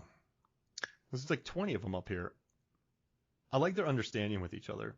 And you know what I like too is these dudes are serious. So these aren't, some of these movies you just get a group of kind of like, look at these guys. Like maybe they just dress the part, but they seem to know what they're doing. Mm-hmm. They're all, I mean, we all, I mean, I'm from Florida. I know a whole bunch of gun nuts that they may not be soldiers, but they know what the hell they're doing with a rifle. Hunters, all types of creepy, So this is the part where I don't, when she gets shot here, if it was a grazing, I could understand it. But she gets like direct hit it, like I think right in the shoulder. Mm-hmm. She would be out of commission. Out of commission. Yeah. At least put a magic blanket on. If Ford were like to shove her right at the last second and it was a grazing, maybe. But man, they're not using pea shooters, man. Those are deer hunting rifles. Yeah. And probably the lethal bullets. Like they're going to hurt people. Yeah. Man, it's once again, when you make a movie that's so good and then you have those not glaring, but minor, pretty big, not plot holes, but things that feel out of character, you just notice them so much more. But then you watch something like Moonfall, which is the greatest movie ever made, Patrick Wilson forever. Yes. And it's all so silly and stupid and insane that you're just sort of like, oh, okay, cool. Anytime a plot hole happens, you're like, I get it. I'm not going to glaze over the fact that you just called Moonfall the greatest film ever made. It's my second favorite movie of 2022. It is. Now, I said favorite. I didn't say best. But You had the greatest time watching Moonfall. The second time. Sorry. It was the second best time you had watching a movie this year was Moonfall. Yes, because I can when I laughed my ass off watching it. I mean, I was so happy. Like, there's a scene where he's like, we're gonna go fight the moon, and they're taking selfies. Isn't there a scene where they go, "Here comes gravity"? Yeah.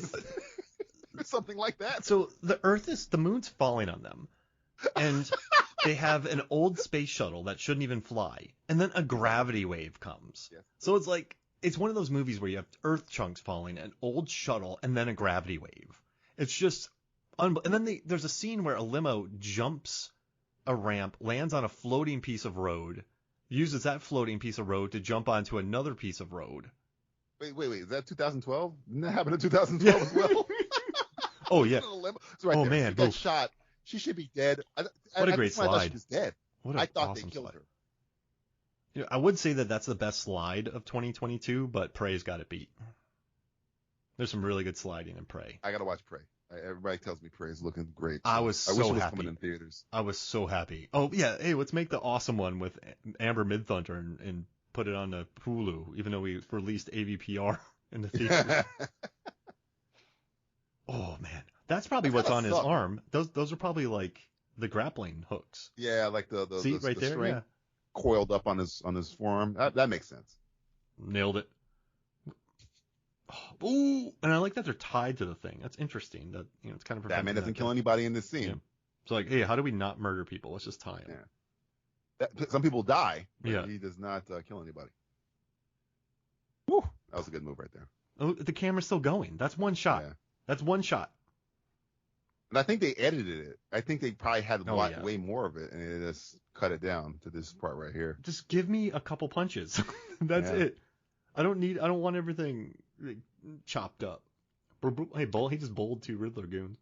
You know how much it must suck to be hanging by a hook that's in your leg?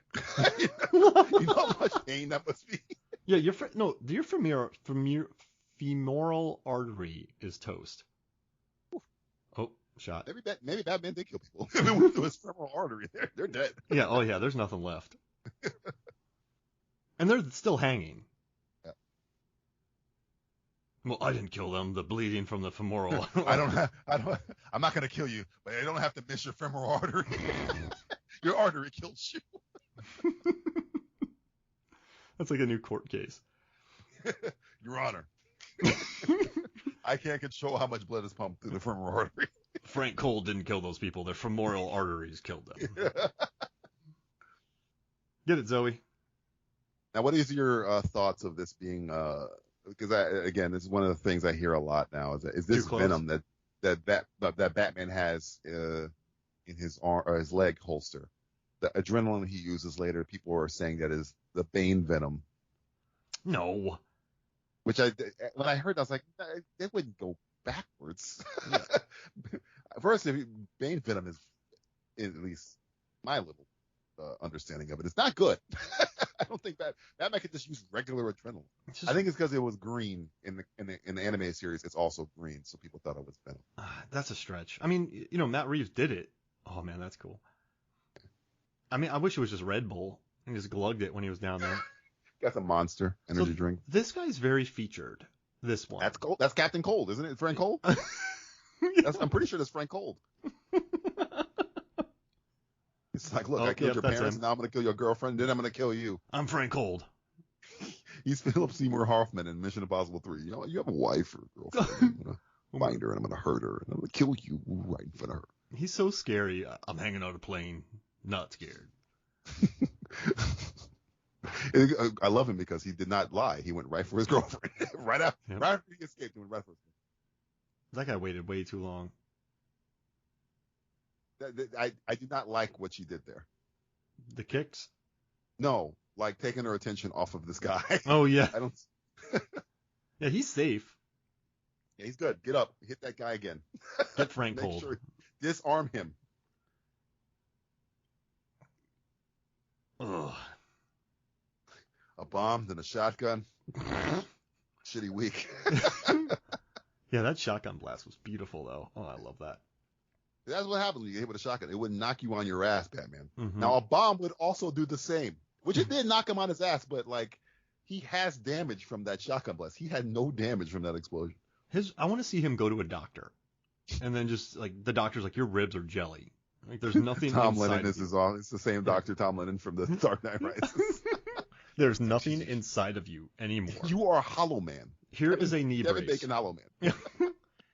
She does have gloves on, but her nails are poking out of the gloves. That's what it is. See, this guy's very featured. This is a very featured henchman. It's Mr. Cold, man. Senor Cold. Dr. Cold. Dr. Cold. Detective Dr. Lieutenant Cold. They call him Dr. Cold. There goes the green stuff. He has a little plug-in. Yeah. That's not Venom. There was words on that. You could freeze frame that later. Yeah, we should do that. Yeah. I wonder if someone's done that yet. Yeah, because the thing about the Venom also that people say they think it's Venom because his rage kicked in. Oh, I mean, it could just be, an insane amount of adrenaline. Yeah, right. His head is thinner than a pancake. Stop hitting him. Now, if this is rated R, there'll be blood all over his hands there. Mm-hmm. Now, the Captain Cold here is really... I should stop saying that because that's an actual DC character. Frank Cold here is... Yikes. He looks like one of the characters in Beetlejuice in the waiting room. It's just like he's just flattened. Oh man, he looks like the dude from Punisher who gets his face all chewed up. Jigsaw, yeah. Another Jigsaw. A New York accent. Here he is. Dominic West, yeah. This is where Batman learns his lesson finally. He's saying the same. He says the same thing he says in the beginning of the movie. I'm vengeance. I'm slow ride. Take it easy. How do you know that song? How do you know that song? His mother used to sing that song to him before bed. His mother told him, "How'd you get here, Lois? Where the hell did you go from?" I won a Pulitzer. You're in another room when I mentioned the question earlier. My Pulitzer told me. I read the script. Uh-oh. I love he just takes the blunt of the electricity coming in here. I wish we could see like Christian Slater on a raft. Morgan Freeman, Christian Fox, and Christian Slater sliding in here. Mini driver following him on a little boat. Who was the bad guy name? It was Morgan Freeman, right? Randy Quaid. So it was initially Freeman, but Freeman's just a nice robber, and then Quaid was like, nah, give me that. He's the is that 310 to Yuma, that movie? Is he the Russell Crowe, Morgan Freeman, and Randy Quaid's the Ben Foster character? Oh, I forgot about Ben Foster in 310 to Yuma. He's in that movie. I love that movie. I gotta watch Hell or High Water again. Great movie. This is kind of anticlimactic too, where it's like, is he okay? So I thought he was gonna disappear and they wouldn't see him for the rest of the movie, like until like the very, very end. Christian Slater zooms right by. An alligator from X comes by and eats him. Thank God, I was hungry.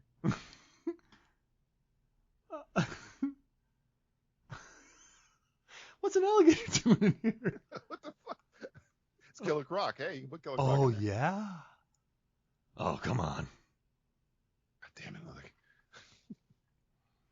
like so, if I was a criminal, if I was a superhero, I wouldn't want to tell people I'm vengeance, right? Because then they could steal that too easy. I kind of would be like, I'm a guy who fist fights villains, but doesn't permanently really roll off them. The tongue. Yeah. I'm not gonna say all that. Yeah. I'm a guy who uses his fists on people's faces. I'm fist guy. Yeah, you want to say I'm fist guy. Yeah. I'm fist guy. I'm definitely not saying that. I'm knuckle sandwich. The knuckle sandwich knight. Michael Sandwich fist guy. I'm the knuckle sandwich fist guy. Watch out. You just start shadowboxing in front of people. I'm gonna watch her again. Let's see how injured she looks. Because again, she was shot. I looked now. She was shot in the left side with a high-powered rifle. And he helps the kid that from the beginning of the movie. Save the kid. She's holding on with her left. She has her left arm raised above her head. That ain't happening with a high-powered rifle shot. I wish the cat's in here too. All three of them. Save the cat. Let's see. How injured is she? She's kind of injured. Yeah. Oh wait, no, there goes the arm. The arm's placing herself down. Okay. That gave it away. Yeah, she got shot with a. No. Yeah. Should be people carrying her. Yeah, it's a little tight. Walk it off. You do not want to get dark, or you don't want to get dirty arena water in that no wound. Yep. That's a good shot. Need an alligator. The alligator's right in the front and just eats Batman. Everybody go back, turn around, go back. I wanna. Wait, why? Have you seen Crawl? I'm not messing with that alligator, man. I'm gonna do a post like 10 overhead shots that'd be better with an alligator, because Crawl and X feature beautiful overhead shots of alligators. There was a dog in that water. Yeah. Name of the cat. And actually, the movie Alligator features good overhead shots, and Lake Placid. I'm just gonna do a post ranking the best overhead shots. Overhead shot. Lake Placid, I think has a bunch of them. And the helicopter, I believe. Last shot of the penguin, I think. I'm walking into my HBO Max series. Yeah. I hope it's as good as Peacekeeper. Please. Make sure Matt Reeves is attached. Yeah. Don't hand it off to like some guy. Some guy. It's like a really shitty writer. Yeah. She has her arm in a sling here, but no. She should be in a wheelchair. I mean, that part bothers me. She should have either been dead or really, really effed up. Like Dom Toretto would have forgotten about it by now, and he didn't. Dom Toretto doesn't have, physical human skin as regular people. That's why I love in Bloodshot and Last Witch Hunter, they just made him immortal and a superhero. They're like, we're not even dealing with this. We're not even going to try. Yeah. This is the first person that Batman saves in the movie, I think. Hey, fist punch your knuckle sandwich. That'd be funny if Frank Cole said that. I'm face puncher knuckle sandwich. I'm face puncher. Who am I? I'm face puncher knuckle sandwich. Because that's really, really, really convoluted. You might want to shorten that up a bit. Then why were you shooting at people? It's metaphorical. The bullets are the fists, and the knuckle sandwich is also the bullets. You need to shorten this up. This is, it's the longest conversation we've had with a victim. All right, come on. Joker, Penguin, knuckle sandwich. Knuckle sandwich. There's the Condiment King. There's been crazier villains in the Batman universe. It's good mud work. Good mud work. See, he has more soot on his face here than he had when the bomb exploded. I am more soot, more soot. What's your feeling about this scene here? Because I know people are 50-50 on it, I think. No. Completely unnecessary. Hmm. I don't want him in here. I don't want another Joker. Why do you need another Joker? He's the arch nemesis. I mean, you don't need him now. I mean, I like Barry Keoghan. But you need him. But just like put... This is the arch nemesis of this is the Lex Luthor. Again, I don't really care if he's here or not. If he's not here, cool. If he is here, I have no problem with it for the simple fact that Batman and Joker are halves of a whole. So I don't mind it. I know people hate this scene. You could have done this movie without this scene. I agree. But it doesn't, I understand people not liking it, but it doesn't bother me that much. I mean, it's a different Joker, sure. It's like the facial. Did you see the deleted scene they did with it? It's him and Batman and he's like showing him evidence and stuff. No, I haven't. No. It's online. It's a whole scene with him, and you get to see his face kind of, and it's Batman. And then they cut it out of the movie for a good reason. It didn't need to be in the movie, but it's essentially Batman coming to him with Riddler evidence. Whoa. And the Joker like telling him like it's like I think Matt Reeves said he wanted to make it like Silence of the Lambs or Mindhunter or Manhunter, excuse me. Well, it'd be more Mindhunter, wouldn't it? More Michael Mann-y. Yeah. So yeah, but I mean, he's a good Joker. Is this I get the people's apprehension. I just don't mind it that much. So quick question: Dark Knight, all-time classic, very Heat-esque. Yes. Then you have the Batman, very Seven-esque. What's the next classic Batman movie going to? It's going to matter the villain. It's going to matter the villain. Moonfall? The Batman versus the moon. Batman, the moon's coming for us. Yeah. I got it. I'm going to catch it. Give me my knuckle sandwiches in my car. Get me a large net. A large net? A large net. A bat net, if you will. I have a net. You have a net How that can big cover... would a net have to be to catch the moon? Have you done that yet? So wait. How big is this net? Several meters. What? Meters? Meters? What? I'm going to protect myself. I don't care about you. I have a cave. Have you seen what's the movie with Leo and Meryl Streep? Don't Look Up. Yeah. I have my own planet picked out. I'm fine. Yeah. Oh, yeah. I don't care what else. Me and the guy from The Outfit and Bridge of Spies, we're gonna fly to space. Mark Rylance. Rylance and me are out of here. Rylance would make a good Alfred, by the way, too. Oh yeah, he'd be great. I love him in The Outfit. He's so good. I have to try. Now I like this scene at the end where they're like, why are they riding next to each other? I was like, I think they're kind of hoping that one or the other would change their mind, and they don't. They go their separate ways. I do like that. I'll come back when the moon's falling and help you. When the moon's falling, I'll come back for you. I'll come back for you, Selena. She does mention Bloodhaven here, which is the home of Nightwing. Oh, really? That's where not the home of Nightwing, but when Nightwing or Dick Grayson's Robin leaves Batman and becomes Nightwing, he patrols Bloodhaven. So that's who I would become. Like, yeah, you would.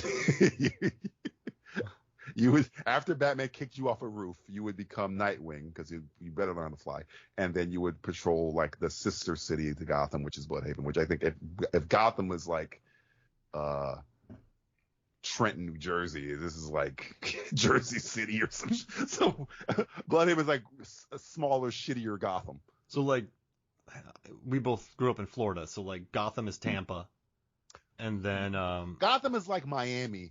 Bloodhaven's like Jacksonville. I wouldn't even say Fort Lauderdale. It's like it's like Pinellas County is like Pinellas Park and Pinellas Park. That's Cutler Ridge. Yeah, that's what Bloodhaven is.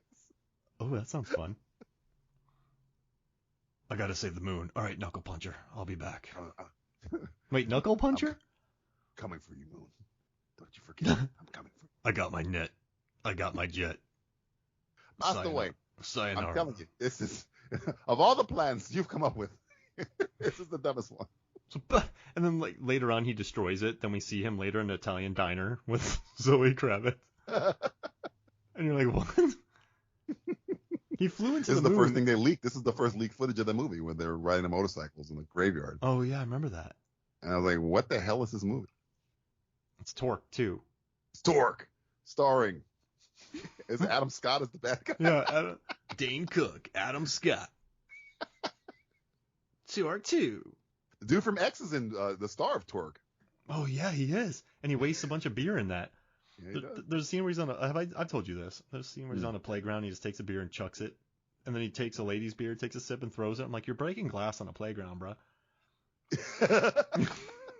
There's children around. Yeah. What are you doing? That's what sticks out to me about Torque. I'll see you later. That's what sticks out about you. That is what sticks out about Torque. It does. That's what the one thing. Oh, there we go. One thing Mark got away from that got out of Torque is like, man, it's really dangerous for children on this playground. That's how my brain works. That's what earns me the big bucks. Oh, yeah, it does. It does. Well, this is a great shot here. This is Batman leaving. And cue Foghat. Slow ride. No, but it's covered by like Haim. I don't know. It's gonna be a K-pop band covering. Wait, Regina Spektor. Oh man. Oh please, do not put that in the universe. That might happen. A Regina Spektor Slow Ride cover. Oh my god. No, or by the lady who sang that. Remember when iPods were big and that lady sang that song and it was everywhere? Oh, but she sings it. Please no. No, please Billie no. Eilish. Foghat. No, Slow Ride. my sister loves Billie Eilish, but even she'd be like, "What is this song?" Slow Ride, take it easy. And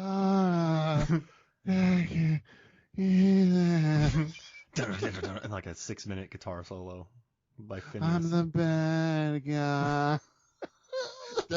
I'm a slow ride. Oh, Michael Giacchino, one of his best scores since The Incredibles, I think. Michael Giacchino's been doing a lot of scores recently, and this was the more iconic because I think he did Spider-Man: Homecoming. Oh, and wow. he did Rogue One, and he did a whole bunch.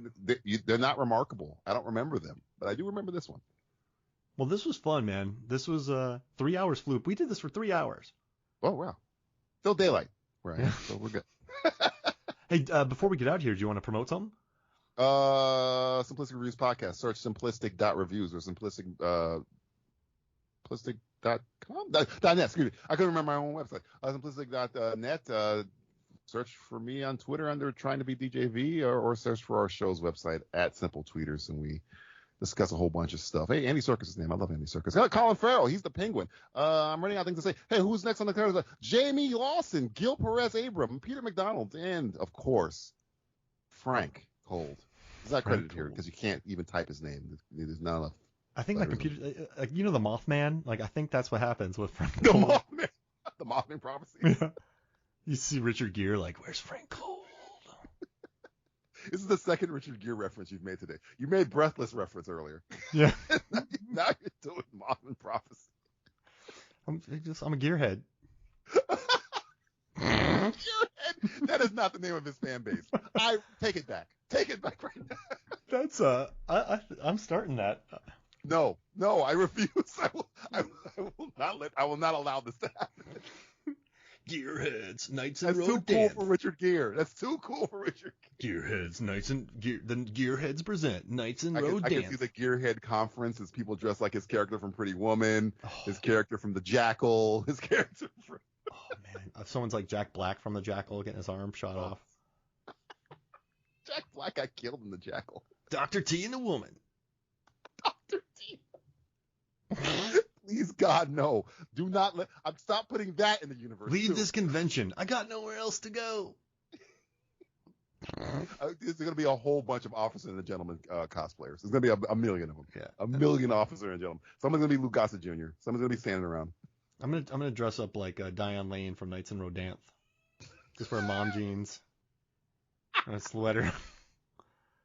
Unfaithful Richard Gere. It's going to be running around. Oh yeah. Holding snow globes in his hand. A bloody snow globe. Bloody snow globes. You can like ride on a train and reenact or a bus and reenact Diane Lane's scene from that movie.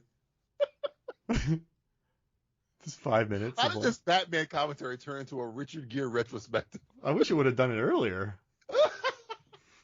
Always wish you would have done something about Richard Gere earlier. Gearheads. This summer.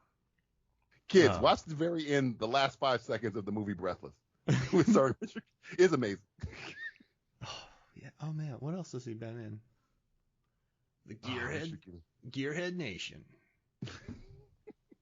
The Gearhead Podcast, starring Richard Gere. I'm just gonna do a Richard Gere minute. Just dedicate my life to that podcast. The Richard Gere minute. Just put it in the middle as like a commercial break in between your regular podcast. Like having an American Gigolo experience. Never explain it either. Never say why you're doing it. Just say, now we're going to talk about Richard Gere and the Richard Gere minute.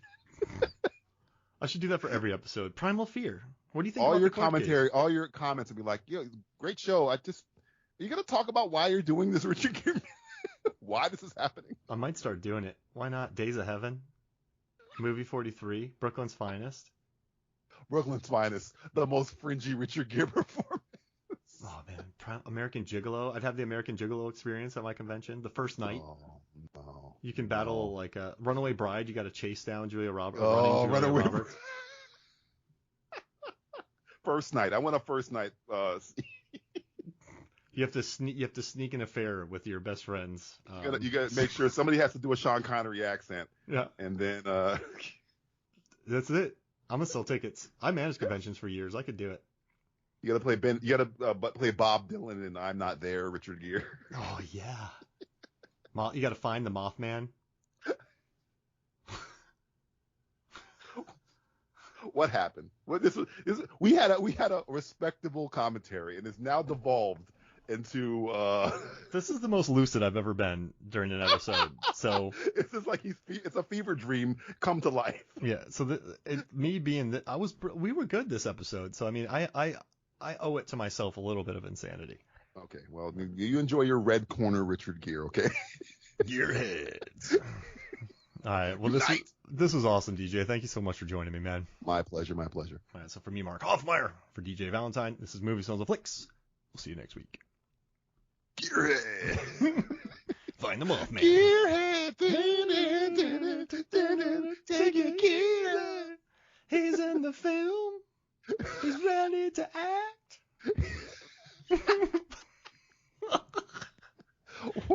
What happened to us? What happened to us? Oh. All right. I'm going to hang up. Not hang up. I'm not hanging up. All right. Pod.